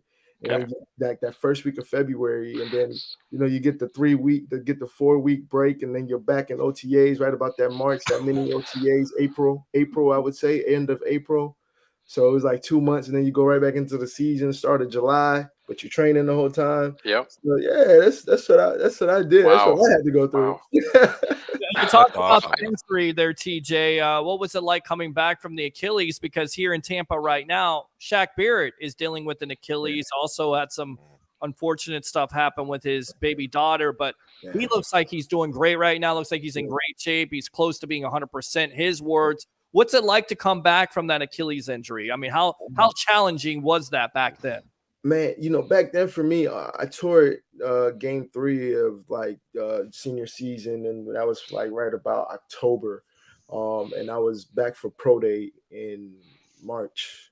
So about 5 months for me back then when I came back. So I was able to come back from my pro day and run, but I didn't run as fast as I was able to run. I didn't have as much burst, which was kind of when KC picked me up for minicamp. I kind of noticed that I did have that little bit of missing strength still and things like that. But I was able to perform at pro day and did my thing enough to be able to get the shot. So, but coming back from that, obviously it didn't get stronger till probably about middle of that year, right when mini camp was over, and then I had a break up until the next January. So mini camp, and then I was just training. So about another 4 months after that, right? 4 or 5 months. So a total of almost a year, I guess you would say, after everything to really feel your strength back. But you can't run, you can't move, you can't do things. But when you do get your strength back, I mean, man, medicine and training and all that nowadays, hopefully, but then again, medicine and training improves. But we know what it is. The diet, the food that we eat and consume is also not improving. So The two hardest injuries to come back from, an Achilles or an ACL. Those things are those are brutal. And I've had the ACL, not just once, twice. Yeah, and I had both of those. I had both of those, man. So you had your ACL too? That was what ended it. Pretty much. Oh, I thought it was just the Achilles you snapped. Achilles and the ACL, and his career. Now, with that being said, I'm sorry, brother. You got a question about this. You're 32 years old, correct? Yes. Is there ever a time, and I know we're going to talk about what you're doing after football, but there's ever a time where you turn on the NFL game and you say, you know what? Maybe I can give it another go. Yeah. Is there ever that thought in your head you could come back and help out the Tampa Bay Buccaneers, possibly get a playoff appearance in an NFC South crown, TJ? No. Thank you for being honest, TJ, for once. No pause. No. No. All right, Larry, you got a question? Yeah, actually, I wanted to talk a little bit as far as I ask you, TJ, as far as so when the career is starting to end, right? When you're like, this maybe is something that's not going to be kind of lasting any bit longer. How did that transition go from life after football, right? I know you have a pretty successful business down in Tampa right now. I mean, obviously, you want to hear more about that, but it's like, what did you do? How did what was the mindset as far as that, and like what helped you kind of get through it all? Yeah, I mean, honestly, the no part of my answer kind of ties into the things that we had to do to heal, in a sense, from having to really. The thing is that NFL and what football and sports did was create an identity for us. And in that space of transition, you have to redefine your identity. And that's really kind of where the hard things and the hard bridges kind of come in for people, because having to rebridge identity from what you've done since you was 8 years old to now being faced at, in my time, I was 25, 26. But, it's one of those things that you really have to now really just buckle a different type of seat. And it's not easy. And that's where, the depression and a lot of family and just all these things come into play that really kind of gets you in a space to reevaluate everything you have done and are being in your life. So there's a lot of self-reflection that goes on, man. And, that's that's a conversation of its own. That's a book of its own in a sense, and because we've got one coming for real. But I believe in the strength of just being able to transition. It's you gotta have a lot of faith, surely, because the same person that got yourself into the league is the same person you are, and you I do can't have a lose. really, really good question for him though, and it's gonna be a hard question now. Man, but it's one of those things that when you are able to, just adapt and find that way to try your best in the new thing that you happen to have, because we all have something, Yep. we all have something in the football world and the life and the antics and the toughness, the grind. Like, you can't be as aggressive in real life as you are as an NFL player. You just can't, and he's not even just aggressive in what you want, but just in how I operate and how I do things, and what works for people. And so it's just a lot of different bicycles that you have to retrain on. Sure. Yeah. And really, once we're able to catch that in whatever lane we do, I believe we're special people. And that's one thing I always tell my guys: we're special, no matter how we put it. Not everybody can go play 12 months of football and continue to love it and want to keep going. Not everyone wants to do certain of these things that we've had to face. So we can never leave that and use that and propel ourselves in whatever it is we do now. Transition those skills from an athlete to another profession, and like you said, you're a successful business owner now, so that's awesome. Yeah, Harry, I know you got a question, and then we'll end off with the business. But Harry, go ahead and ask your question real quick. Don't make it too hard. No, I'm not going to make it too hard. I'm going to put you on the spot. I'm a professional handicapper, and I've been handicapping sports for better part of 30 some years.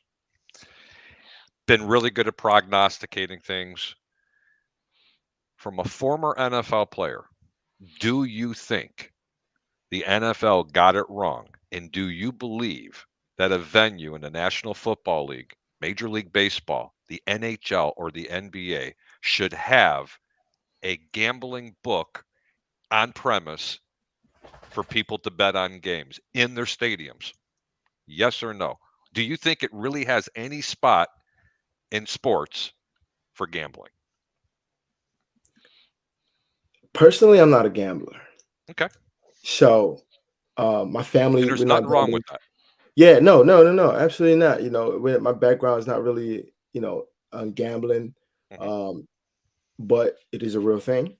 In that regards, I don't. Do you think it taints the game? I don't. I believe the game is different from the gambling. The game still has to be played between the lines. Those guys still got to go play football. The professionals getting paid, and there's people that are feeding their families still in that game, and really changing generations. So, and the gambling side of it, there's people that's what they do too, and that is being done now. The mixing of it, it's like, because it's coming out, TJ. There's players getting caught. Yeah, I mean, it's a even real thing. worse now than it is, but it has been in any history at this point because of what Harry is talking about. And it's disappointing because I feel like it takes the integrity out of the game, and that's what you want. You have to have that integrity. With that being said, talk about your business a little bit. Talk about what you're doing there, TJ. Yeah, I mean, honestly, it's funny you finished out there with integrity, and that's my business is really, I want it to be a disruptive force in the industry. I'm in the auto detailing industry, luxury automotive, detail, paint protection, ceramic coating, window tinting, and we have a mobile detail business as well, with satellite locations at different business parks, condominiums, you name them, from golf courses and country clubs, and just different places where we can serve a high level of clientele service. In this industry, we are what we would consider detailing with integrity. When I came in this industry, I really just wanted to change the lives of individuals that worked in the industry. We know how service trauma is a real thing. And when I say service trauma, from not being able to trust your providers, or who may be doing anything in your home, or not being able to trust that they're going to show up on time, or they might take something out of the cars, and all these kind of junk and things like that, that I think with a little bit of sense of positive leadership and positive work ethic and drive, that you can really change people's mental in that space, and that allows for them as an individual to change their life, change their family and their community, and so on into the client, and it just kind of becomes a propelling cycle. So we have fun creating a special type of service, man. We detail the mess out of your car meticulously. The guys love what they do, and they come to work ready to go every day. They do our best in the hot city of Tampa Bay, Florida. It's too hot out to do I work in a garage. I know all about it. TJ, your shop's in Tampa, I see. Correct? Yes. And where are your remote locations at? Yeah, so we're differently moving with our mobile team. So we've got mobile divisions that are self-contained with DI&I, spot-free water, and with the electricity on their trucks. They've got every tool to be able to do a standard express detail to a full detail on site within about an hour to up to 3 hours and a half. So, and you're all self-sufficient. Yeah. Generators, the whole 9 yards, your own water supplies, your own everything. That's extraordinary. I'm in the automotive industry myself, not so much in the detail portion of it, but there's a reason why people connect. And right around the corner from you, I just took a look at it. Make sure you get my digits from Peter or however you got from over here, because I could be very beneficial and very helpful for you. That'll be very awesome. And I'd love to be as well beneficial and helpful for you. Yep. Absolutely. I definitely need my car detailed. That's for sure. Don't do it. Yeah. Don't do it. Be quiet. TJ, go. I'm going to go full screen here, so don't get scared. But go ahead and don't let them do it. On the evolution of sports. Let's see this big smile. Go, TJ. Man, it was good to hang with you guys for a few there. And like I said, we'll be. You guys got to keep in contact, and I'll get your contact information. I never got your name when I got on the site, and I'm apologizing for that right here in front of I'm Harry the Greek. Harry the Greek. And I'm Peter Blake. And I'm Larry. Of course, Larry. We got you there now, man. I'll tell you a real quick story. I actually got a Rolex from Jake Paul. If you look it up, I'm the Rolex reporter because I asked a question to Jake Paul. He gave me a Rolex, so that's what I'm kind of known for here. Oh man, that's slick. Nice, right? That's slick, man. That's cool. That's cool. Well, you guys may have to come to the detail studio to come do your show one day. You know what? That might be an idea. We do remote. I mean, we do live shows every once in a while, either for preseason. I'm sorry, not preseason, but for pregame, sometimes even post-game shows. Yep. The turnout's usually really good. But I know you have to go, but I have to touch on one more thing about gambling. Yeah. In the next 3 to 4 weeks, you're going to hear some bombshell things coming out. Ooh. I have my ear, and it's not good. And that's why I wanted to ask another former NFL player. And this time, you're not going to hear just about players. You're going to hear about officials. Yeah. And this is not good. And I don't know if the NFL is going to keep sweeping it under the rug like they have. They've done it for a very long time. And they need to stop being hypocritical. I am an advocate for gambling, and I'm telling you now, it has no place in any of the venues of our major league stadiums, NFL, NBA, or NHL. It's too easy on 3rd and long for someone to look up into the crowd and go, they look like a third base coach, and that means give me 5 large that he doesn't get the first down. Okay. And these kind of things, unfortunately, are happening in today's game. TJ, look what happened 8-9 years ago in the NBA. Do you recall? Which one would that be exactly? There were not one, but 2 officials. Yeah. They got busted Tim for Donovan. not. Okay. Yeah, Tim. Yeah. Okay. They got busted because they manipulated the game with fouls so that one team didn't cover a point spread. You can't do that. Man, you can't do that, man. Okay. And also a friend of Pete Rose, you're way too young to probably remember him. Yeah, you know what? Come on, man. I mean, if he's not in Major League Baseball Hall of Fame, they got to do something with it. So I'm just saying it right now. Man. Preach it with me. Take it out of the National Football League. They should. I mean, it's one of those things that gambling is. I think it's just a sport of its own, and it should not mix. I agree. You know what I mean? It's a sport of its own. It's a sport of its own. The football is a sport of its own. That's just a beautiful game that should stay beautiful. And obviously, you see some of these calls, though, they're definitely very questionable. I mean, some of these things, it's just, and I don't think they joke about anything too hard. Social media is a crazy place. I don't play too much in it, But when they're coming out with scripts and kind of giving all the memes ahead of time, they ain't saying that just because there's some sort of truth to it. So Here, you know that song, Things That Make You Go, we gotta Remember that see. song? Remember the song, Things That Make You Go, Okay, Yeah. I'm gonna make you go, right now. Do you remember the Indianapolis versus the Minnesota Viking game this past season? Let me give you a little indication. It was the largest comeback or the biggest choke ever in NFL history. Isn't it ironic that 3 players from Indianapolis got nailed? And guess what game was caught that they were betting on? It was that game. Oh no. Okay? And that, my friend, is documented. This is the kind of shenanigans that are happening. I didn't mean to keep you longer. I just always like to ask former players that particular question. And I've been gambling for over 30 years as a professional handicapper, and I don't agree it belongs in any of the stadiums. They've made it too easy, and it's all because of this. Yeah, man, it's bad. While the people are dying from CTE, people are committing suicide, the NFLPA is not doing a good enough job for their players, but yet these teams can still make millions and billions of dollars and not take care of the players. They ought to be ashamed of themselves. Facts. All right, TJ, thanks a lot for your Thanks so time much, TJ. on the evolution of Sports Talk Television. We are definitely get out there sometime. We will definitely talk off air, my friend. All right? You can give me a Go Bears. Come on, man. Just one time, TJ. No, don't do it. Come on, TJ. It's worth Can you do it. that one? Oh, he said go Lovey. All right. Go Lovey. There you go. Appreciate you. There we go. What Larry, a good guy. yeah, Larry, go ahead and promote yourself and what you do once again here as we get you off. Once again, thanks a lot for coming on the evolution of Sports Talk Television. Hi, Larry. Hey, it's been a pleasure being on the show again. Thank you so much. Yes, I am a counselor at Best Hope Counseling. I can see clients in Florida as well as Minnesota. I work with individuals. I work with relationships, athletes, professionals. One of the things that I kind of been specializing in is affair recovery, men's issues, like the relationships, life career transitions, right? A lot of athletes that I work with, they've gone from one city to the next, right? Or been cut and unsure what they're going to do next, or kind of that after kind of football phase. They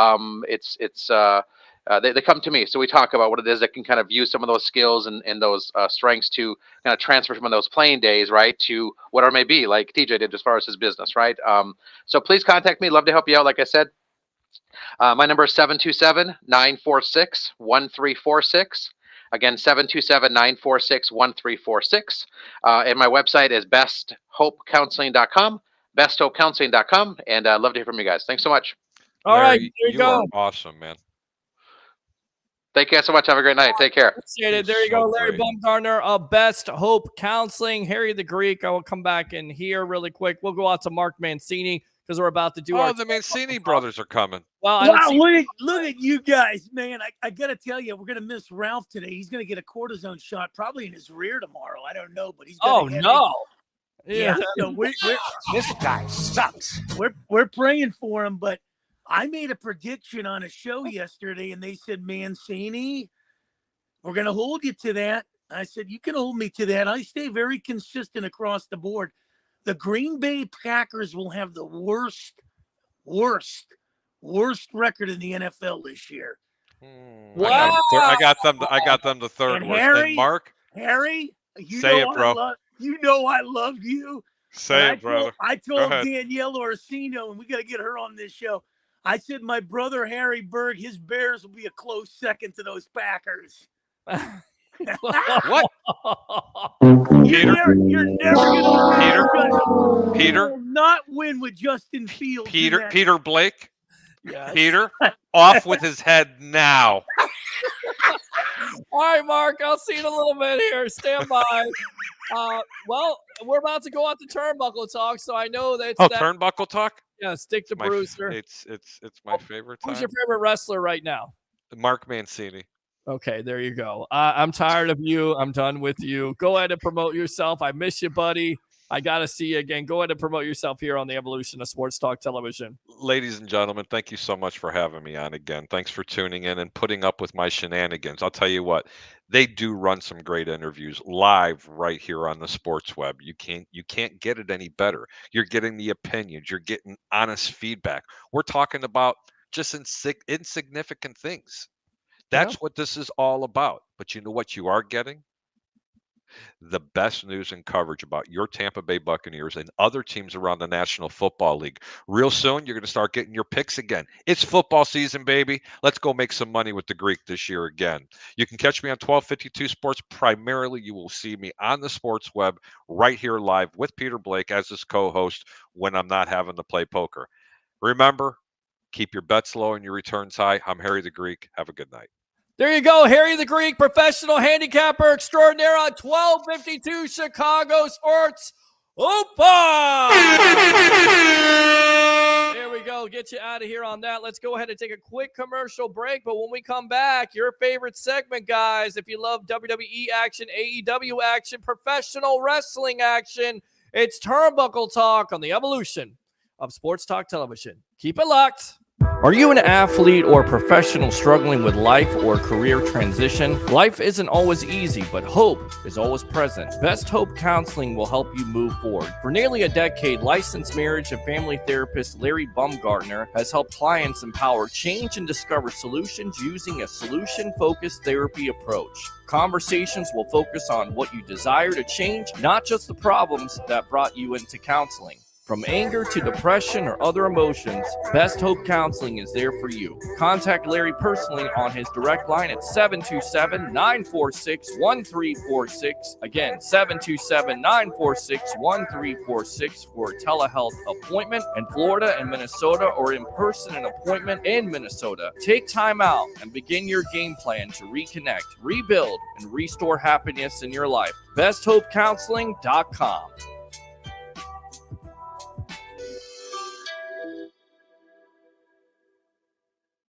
All right, welcome back to the evolution of Sports Talk Television. It's the Sports Web. I'm your host, Peter Blake, live here on I Love St. Pete, the Hub, and Amped Up Sports, and now Bucs Media, or Bucs Life, excuse me. I don't know why I said Bucs Media. Bucs Life. Let's go out to our text messages here. I don't want to neglect the web heads, and then we'll get out to Turnbuckle Talk. Agree 100% with the Greek. Just because Mayfield has experience doesn't mean he's the better quarterback. Mike says, I would love to have Harry at the blackjack table. That's a challenge. Oh, yeah. I wonder if Harry would accept it. Isn't it odd that Mayfield and Jameis Winston have similar contracts? Jay again, okay, I remember him. Cool. Tristan says that's like putting a meth lab in a prison. That's actually a good comment. Flawless victory. You're exactly right. In the name of the Father, the Son, and the Holy Trask, amen. Acknowledge me. And let's go out to Roger again. Good night, guys. Great show. Bear down. I don't know why you're leaving. You're a wrestling fan. It's Turnbuckle Talk time. It's also open phone line time. 727-255-0391. It's 727-255-0391. The other number, in case you can't get through, 727-409-7528. Again, 727-409-7528. It's the Sports Web. Turnbuckle Talk time. The madman himself, former XPW announcer, XM Sirius Radio. The man is back. Mark Mancini, welcome back to the Sports Web on Turnbuckle Talk. How you doing tonight, my friend? I'm doing good. I was a little scared last week with the granddaughter suffering a seizure due to dehydration. So everything's going good with her. The Lord has been blessing us. So can't complain. God bless you, my friend. I tell you what, we ask for phone calls. You get phone calls. Let's go out to Mike in Clearwater. Mike, welcome to Turnbuckle Talk. What's on your mind tonight? I'm just gonna say, I can't wait until Jake gets destroyed. It's totally creamed by Nate Diaz. Oh, Jake Paul versus Nate Diaz. So you like you don't like Jake Paul in that fight. You like Diaz. Why do you say that? Because growing up as a UFC fan. Okay. Not as big as a professional wrestling fan. Okay. But yeah, I love the Paul brothers. So you love the Paul brothers. So you want to see the Paul? You want to see? Sorry about that. Correction, Diaz brothers. Well, which So, is yeah, it, Mike? You and- like the Paul brothers or the Diaz brothers? Which one? Which brothers do you like? Yeah, sorry, I took a little nap. That's okay, on the buddy. show, and That's okay. I knocked the cobweb loose. Sometimes that happens with my show. You know, people instead of decide to take a little nap, catch up on sleep. I hope I'm not putting you to sleep tonight, but you like the Diaz brothers. No. Okay. Yeah. All right. So you like Is Nate that- Diaz. wait, What round do you like him in? Possibly the second. The second. Second round. Wow. A second round knockout by Nate Diaz on Jake Paul. All right. So with that being said, we kind of talked about this the other night. What have you decided? Are you going to watch that event live and watch SummerSlam recorded? What are you going to do? I'm gonna watch SummerSlam, but then like the other events, like the undercard doesn't really interest me because I mean that's pretty much primarily the only fight I want to see. Okay. So yeah, because it's gonna be a whole different experience because one, he's not facing like a setup like in old days, like he's not facing like a setup back like so he's facing someone that's like totally that's a whole different animal. Mm-hmm. He was like more more kind of like a complex, like more like kind of like out of control. Okay. mentally, and so Okay. All right, Mike. So- Well, appreciate the call as always. Anything else, my friend? oh, who else? Is that just you? Other one is Harry there? Here he is not here, but I will definitely pass okay. on the challenge that you put out to him that you want to beat him at blackjack at a blackjack table. Okay. Yeah, all right. I love it. I'm on that. Yeah. I'm about to make a segment out of that. We may have people that call in the challenge Harry at a poker table or a blackjack table and see who wins. I like to see that. We maybe go out and record that or something, Mike. Yep. All right, my friend. sure. Thanks a lot for the call. Appreciate you, buddy. There we go. Good stuff Hey, there. hey, Peter, has happy hour started in Hawaii yet? Well, listen. Yeah. Hold on. I think he's calling back. Mike, what's up, bud? Oh, sorry about that. That's all right, buddy. You do it every time, but that's okay. No problem, Mike. Appreciate you. I love the call. 727-255-0391. It's 727-255-0391. The other number, in case you can't get through, 727-409-7528. Again, 409-7528. It's the Sports Web. I'm your host, Peter Blake, along with the madman himself, Mark Mancini, former XPW announcer. Okay. We ask for calls. We get calls. Curtis, using his second call on Turnbuckle Talk. Welcome, my friend. What's on your mind? Well, man, I'm waiting for SummerSlam on Saturday, brother. Okay, turn up a little bit. You got to turn your volume up a little bit. Just got to hear just a little bit there. Can you hear me better now? Yeah, there we go. You got to get excited about SummerSlam. SummerSlam is Yeah. on Saturday. How excited are you about that event? So, what are you expecting, my friend? I'm super excited for the Bianca, Charlotte, and Asuka match. Why is that? Just because, like, those are, I mean, you got three of possibly the top 5 women in WWE on one show, and they're fighting for the title. It's pretty good there, Mark. I mean, that's pretty good booking there. Triple threat with some of the top women superstars out there. Well, yeah, I'll tell you what I like in this one. I think Asuka retains as much as I like Charlotte Flair, but we're going to see a heel turn, I think, with Bianca Belair in this. And I gotta ask you, Mark. You've been around booking before. Is this the right thing to do? And do you pair Bianca Belair with her real life husband Montez Ford and have some type of faction that's going on? What would you think about that, Mark? What would you think of that, Curtis? I think you're absolutely right, and because now what you're looking at is you're looking at too many faces and not enough heels. LA Knight's going to start to go face here. He's going to get a nice little push. You're seeing Alpha Academy go face.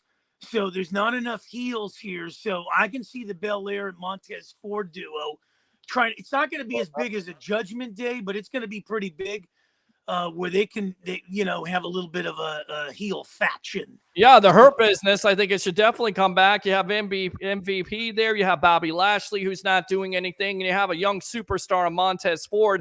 And how do you make a young superstar? Well, you look at Damian Priest, say whatever you want to, but he becomes a superstar because he joins the faction in the Judgment Day with other superstars that get him over. I feel like if you want to do that with Bianca Belair, it's time to do it. And then with Montez Ford, it's time to do it. What do you say, Curtis? Well, I think Oscar's going to retain because Charlotte and Bianca are going to be focused on beating the crap out of each other. Right, which is always a good match.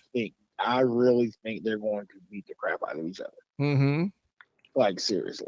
Well, and then I think what you're going to – oh. Go ahead, Curtis. No, go ahead, brother. Oh, go ahead, Mark. What I think is Sky is going to come in there and they're going to set up the Sky Oscar, and that's going to be through the roof because those two are going to put on a hell of a show. I'm telling you right now. Yeah. And then I can see the Bailey kind of going by the wayside. Yeah, and I think Io Sky is the one you have to watch out for because even no matter who wins it, especially in a triple threat, whomever wins that is going to be beaten up. So you have to watch for Money in the Bank cash in, and it may be Sky's time. Curtis, what else? I'm the least interested I am is Brock Lesnar, Cody Rhodes. I don't know what you say about it. I mean, it's been done. We've seen it. There's nothing to it that is exciting. The storytelling, I don't care. I think the hard times with Cody too soon. You should have did that with WrestleMania when he supposedly is going to wrestle Roman Reigns, and that could even be in doubt. We'll get to that in a little bit, but I think Finn Balor's going to lose to Seth again. Okay. And I think Damian Priest is going to cash in after because I think Finn Balor's going to lose. I think he's going to attack Seth, and then I think Damian Priest is going to cash in. All right, so you do that at SummerSlam. Mark, what do you say? I think what's going to happen is they're going to have Finn Balor's going to really have a face-to-face with Priest because you can see they've held that down. I don't think Priest can cash in. With Seth Rollins is too big now. His song's big. Everything's big about him. Priest can't cash in and put Rollins at a sideline. I think Rollins is going to hold this into next year. Just like what I think about Roman Reigns is going to hold it into next year too. They're not losing it. These two guys can hold the company down. And I got a theory here. I'm going to kind of explain this and expound on it in just a little bit, which I think may happen more than what people are thinking. But I'm going to go out to Mike. I'm hoping Jimmy wins. And Mike again, Brock Lesnar and Cody Rhodes is just filler. Curtis, thanks a lot for the call. Anything else, my friend? Curtis is good. I kind of agree with Mark, but I would love to see Damian win. Okay. Because if Damian wins, I could see us going a couple months of the Judgment Day doing whatever they can to keep Seth away from the title again. And then Seth could possibly win the title again right before Survivor Series. That way, whoever's holding the title for SmackDown could fight Seth at Survivor Series. Well, that's a good point. All right, Curtis, thanks a lot for the call. Let me give you the Macho Man. Oh, yeah. Appreciate you, buddy. As always, open phone lines. If you want to call Turnbuckle Talk, give your thoughts on the upcoming pay-per-view in SummerSlam. 727-255-0391. It's 727-255-0391. The other number, in case you can't get through, 727-409-7528. Again, 727-409-7528. Okay, the good news with WWE is being reported from various sources. They are up 45% with a year-over-year increases from 29, 34, and 45%. The company also said on Wednesday, live events revenue jumped 51%, reflecting continued strong demand for domestic and international events. The ratings, the viewership for WWE's weekly flagship program, SmackDown and Raw, have increased 26% and 19%, respectively, in the People 18 to 49 demo, significantly outperforming overall broadcast and cable television, which both declined 12%. Tony Khan had this to say also, by the way, the second quarter revenue is $410 million, marking an increase of 25% over the same period of 2022. Khan had this to say, Nick Khan, we generated strong financial results in the quarter, highlighted by record quarterly revenue and adjusted OIBDA. Operationally, we continue to effectively execute our strategy. Mike, you're going to have to hold on a moment. Let me go ahead and read this, and then we'll get back to you in a moment. including staging the most successful WrestleMania of all time in early April. So there you go. Good stuff there. Now the bad news. This guy sucks. According to this report, Vince McMahon was served with a federal search warrant and grand jury subpoena on July 17th. Of course, this stems from the investigation with paying off other parties there. The allegations against McMahon and the money he allegedly paid to keep women quiet included a $7.5 million payment in 2018 to a former wrestler who said McMahon coerced her into giving him oral sex before he demoted her and declined to renew her contract in 2005. After she refused further sexual encounters, a $1 million payment in 2008.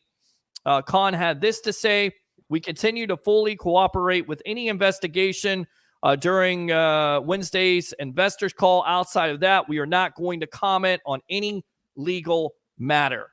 This is the reason why he should have stayed away. This, once again, kind of just takes away from the great news there of what the WWE has done. We talk about it, creative and everything else, but it seems like, business is booming at this point. Talk about that. And that's surprising, the stat there that they've up in not only ratings, but also revenue.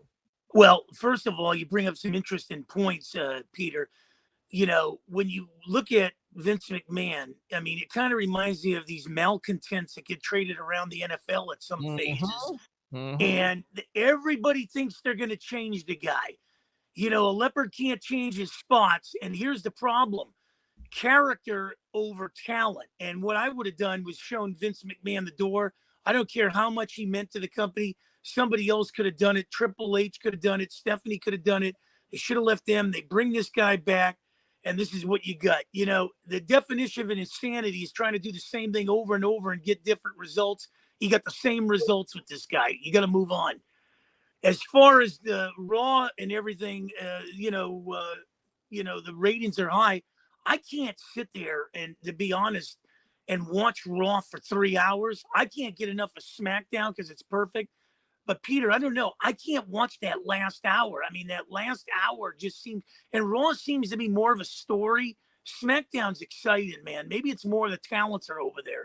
Well, the talent's over there, and on top of it, you're on network television. So you're basically putting the talent over there. It's better storylines. And then, of course, you have the Tribal Chief and Roman Reigns. Now, with that being said, a lot of talk has been out there with Randy Orton.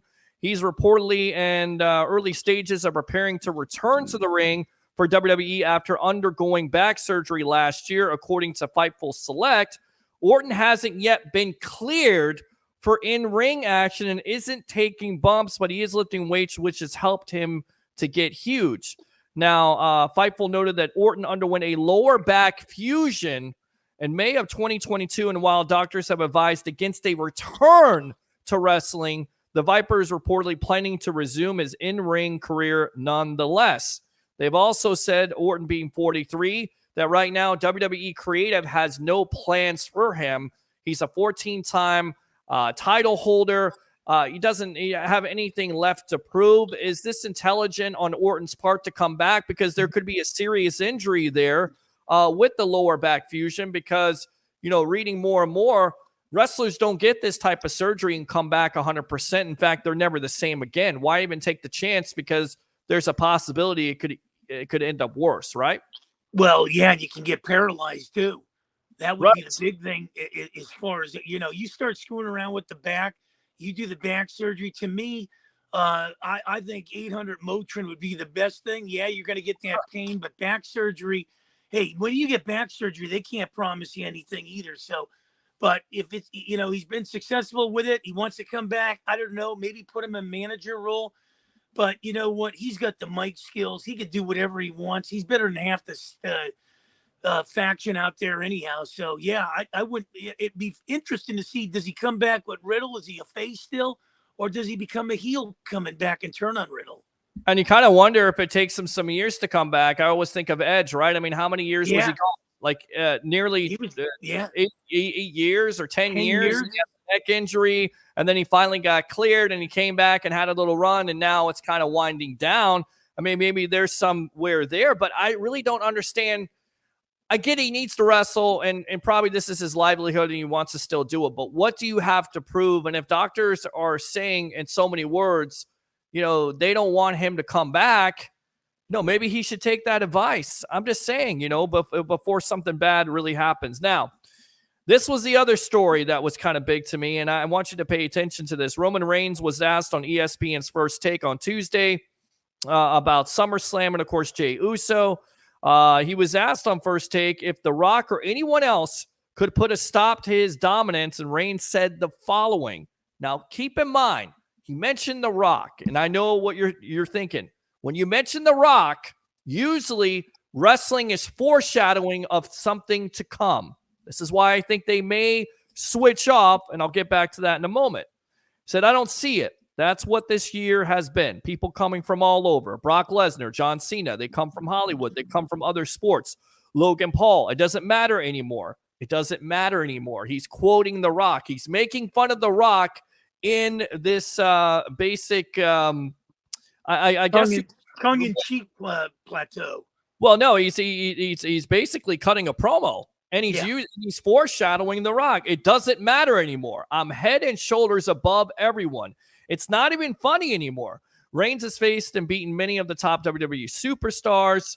Of course, The Rock is one of the greatest superstars out there. Again, is this a foreshadowing? Because here's my thing. I think they could go with The Rock and Roman Reigns on the first night. And I think they could go with the storyline here with Seth Rollins versus Cody Rhodes. Is that a mistake? Well, the Seth Rollins, Cody Rhodes, they're both faces. So are they? Somebody's gonna have to turn. I don't know if it's Rhodes. I can't see Rollins. He's having fun, and usually these things go on for quite a while. So that's going to be an interesting one there, especially with the plateau these two guys are on. I mean, the fans love them both, so you wouldn't want to put that together. Something would have to turn. I don't think it's going to be Rollins. It'd have to be Rhodes turning heel. I've been telling you guys this for a long time. It's not the end of the bloodline. It's just the beginning of the bloodline, because the Nia Jax, I think, are going to get into this thing. Rock's going to get involved. Rikishi. This is going to go on into Philadelphia for WrestleMania.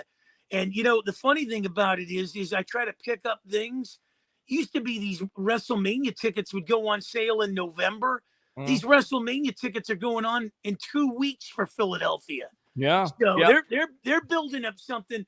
The WWE ain't stupid. They know what their meal train is here, and it's nothing except the bloodline. Everything else sounds good, and everything people could say Judgment Day, this Judgment Day, that. Nothing's as big as the bloodline. So that's going to be the gravy train that takes this thing through. And I'm thinking right now that it's going to be Rock and Reigns for WrestleMania in Philly, which I thought was going to be in LA this year. Well, and I tell you right now, I think it also depends on who's calling the shots. If it's Triple H, then it's Cody and Reigns. If it's Vince McMahon, then it is The Rock versus Reigns, because that would be typical. And like you said, even though people will criticize, I don't know how you book it, because it is a dream match. But if you put The Rock over Reigns, then where do you go? Because then you put the title on a part-timer. What do you do with Cody? Cody wrestles Seth Rollins. I don't know how that finishes off the storyline, but I wouldn't be surprised if that would happen, depending on who makes the decision at the end of the day. We're on Turnbuckle Talk on the Sports Web. I'm your host, Peter Blake, along with the madman, Mark Mancini. Well, you bring up an interesting point, Peter, if I can intervene on it. Sure. If The Rock beats him the first night, the loser would be Reigns. He has the opportunity to get a title shot back and take it right back on Sunday night. See, that to me doesn't make any sense. I mean, unless Cody's in there, unless it's a triple threat. And I don't see it happening. I think it's got to be Cody versus Reigns in order to finish that storyline, if you're interested in finishing that storyline. Let's talk about Seth Rollins, highly popular. And I'm starting to like the guy because he was in the Chicago Bears hype video before the season when they were revealing their schedule. He had this to say after his wrestling career, I would love to be an NFL analyst. Any chance we get to talk about football, I'm all about it.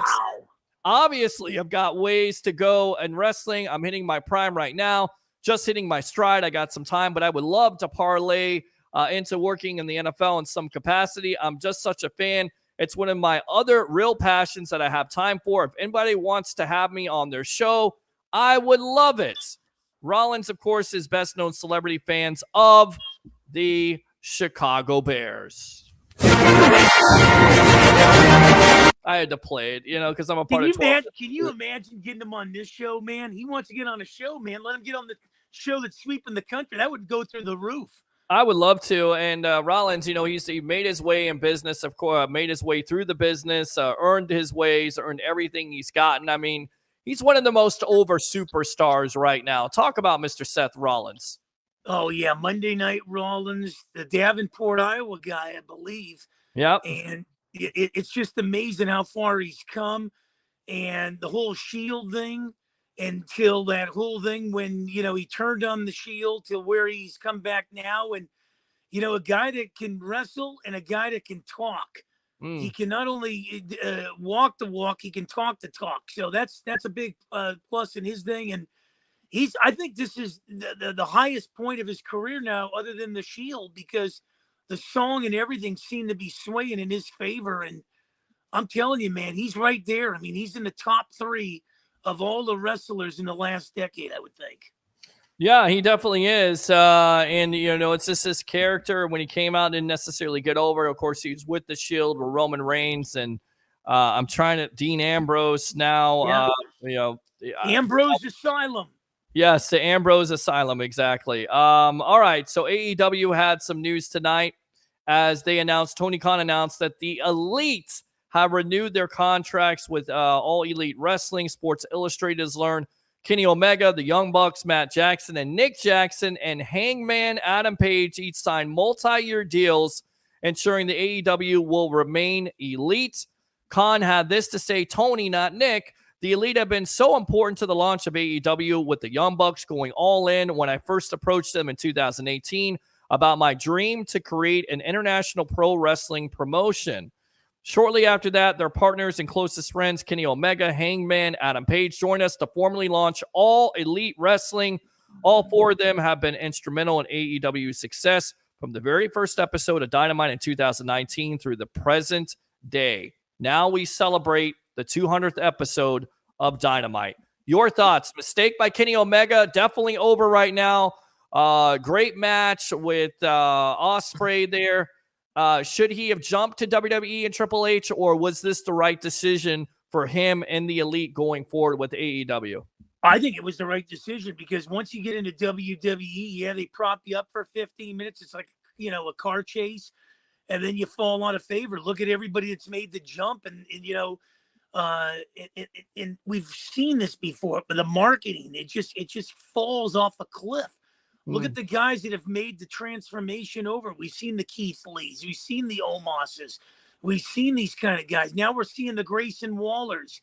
Another month, we probably won't see too much of Grayson Waller. It'll be somebody else making their climb in here. And what about the other guy? I can't think of his name. I got a brain fart on it. That recently came, the guy with the long hair came in. He's on SmackDown. Grimes. He's not really getting the push he once did. So, be careful for what you wish for. Sometimes the grass ain't greener on the other side. He made the right decision. Stay in AEW, build your own name.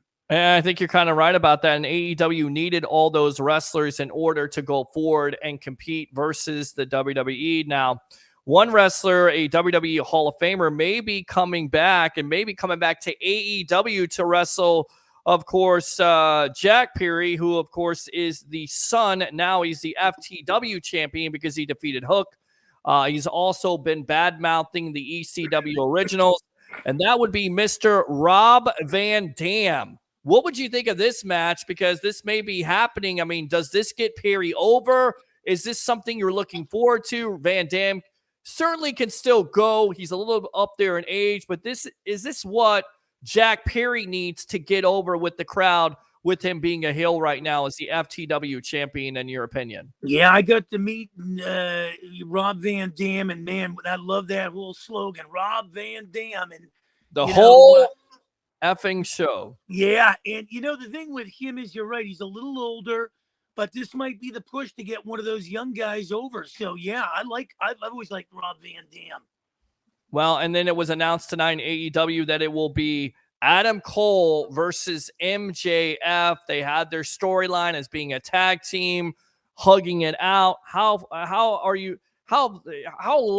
much are you looking forward to seeing this match happen between both of these competitors? I like it. I like Adam Cole a lot. I've always liked Adam Cole. Right. And what he's doing there is just tremendous. He kind of reminds me in some ways. Who's your a younger version of maybe Mr. Perfect? Wow. If I'm not mistaken. I don't know what you think of him, but I just like his wrestling skills and everything. I love Adam Cole. He's definitely got some great skills there. I'm thinking of Shawn Michaels, athletic. Rick Martel? Yeah, a little bit. I think MJF is trying to be the next Ric Flair because that's for sure. Yeah. On point. With that being said, Triple H didn't necessarily had some great comments to talk about AEW and the Cody Rhodes Peacock American Nightmare documentary. He called AEW a secondary promotion. Tony Khan caught one of this, and he had this to say: "We certainly won't be the secondary promotion in All In. We're number one in the UK on TV with a record gate. I have a lot of respect for Cody. I know these weren't his words, to be fair. We're not secondary in a lot of markets. For the first time in a long time, WWE has been secondary in a lot of markets. I'm proud of where we're at. We're not taking a back seat to anybody." Your thoughts? Kind of calling Triple H out. I kind of like this fight. Well, I kind of like it. You never want to. You can burn a bridge. You never want to blow the bridge up because then you can't repair it. It's already blown up. Right. And you gotta look at Triple H, and I'm kind of surprised that he would scoop down to that kind of level, because I got a lot of respect for Triple H. Maybe he's taking a parting shot, but you know what? When you look at your competition, you can have the saying, you don't worry about competition because you figure you're going to win, but don't take a parting shot at that other organization calling them secondary. Yeah. And that's the thing. You can be confident, just don't be arrogant. And I think that saying that he threw out there was being arrogant.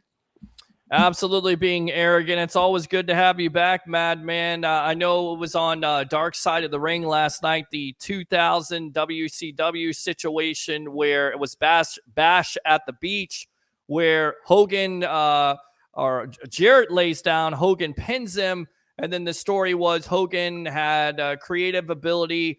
He was going to walk out as the title holder. What do you think of that whole fiasco at the end of it? Yeah, that was kind of sad. I mean, Jericho, you know that. Oh, Jarrett, Jeff Jarrett, yeah.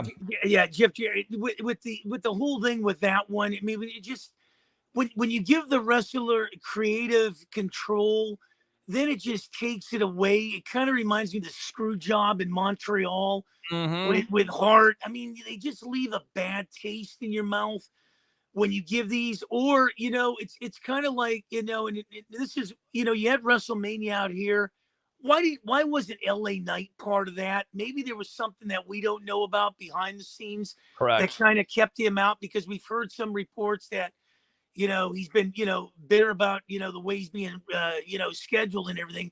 We don't know this. The wrestling business is kind of like a shady type of thing. You never know how it's going to go from week to week. And I've always told you, if you're going to make a deal with Vince McMahon, it's almost like making a deal with the devil.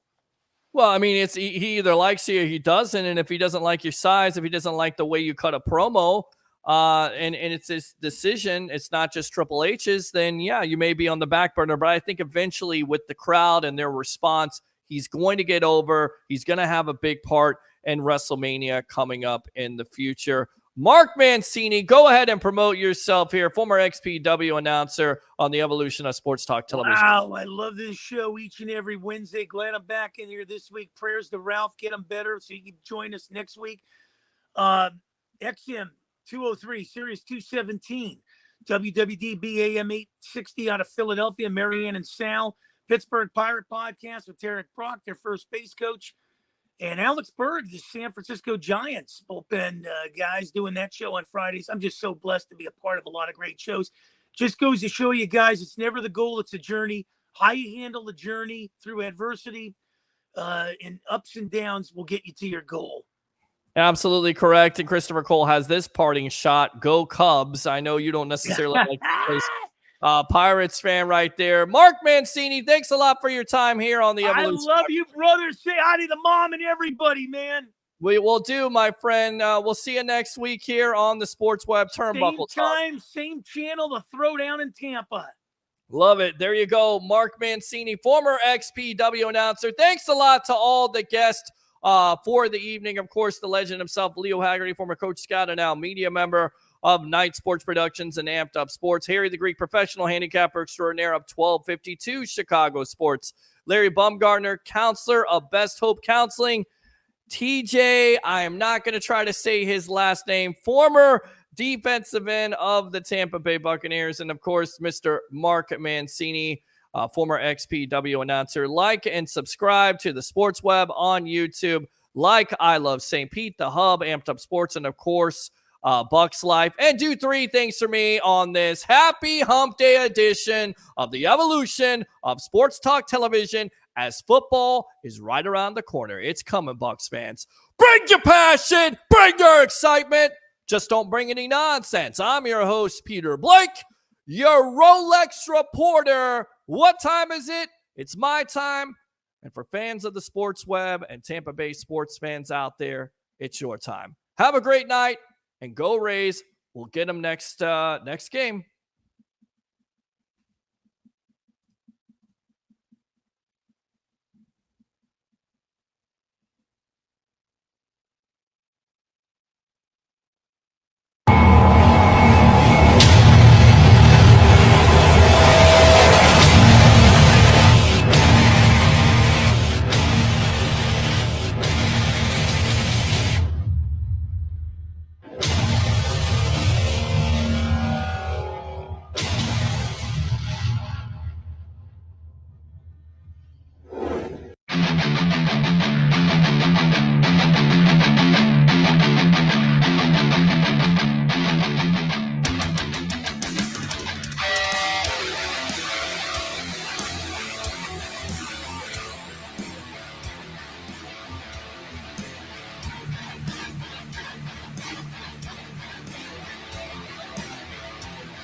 Are you an athlete or professional struggling with life or career transition? Life isn't always easy, but hope is always present. Best Hope Counseling will help you move forward. For nearly a decade, licensed marriage and family therapist Larry Baumgartner has helped clients empower change and discover solutions using a solution-focused therapy approach. Conversations will focus on what you desire to change, not just the problems that brought you into counseling. From anger to depression or other emotions, Best Hope Counseling is there for you. Contact Larry personally on his direct line at 727-946-1346. Again, 727-946-1346 for a telehealth appointment in Florida and Minnesota, or in person an appointment in Minnesota. Take time out and begin your game plan to reconnect, rebuild, and restore happiness in your life. BestHopeCounseling.com.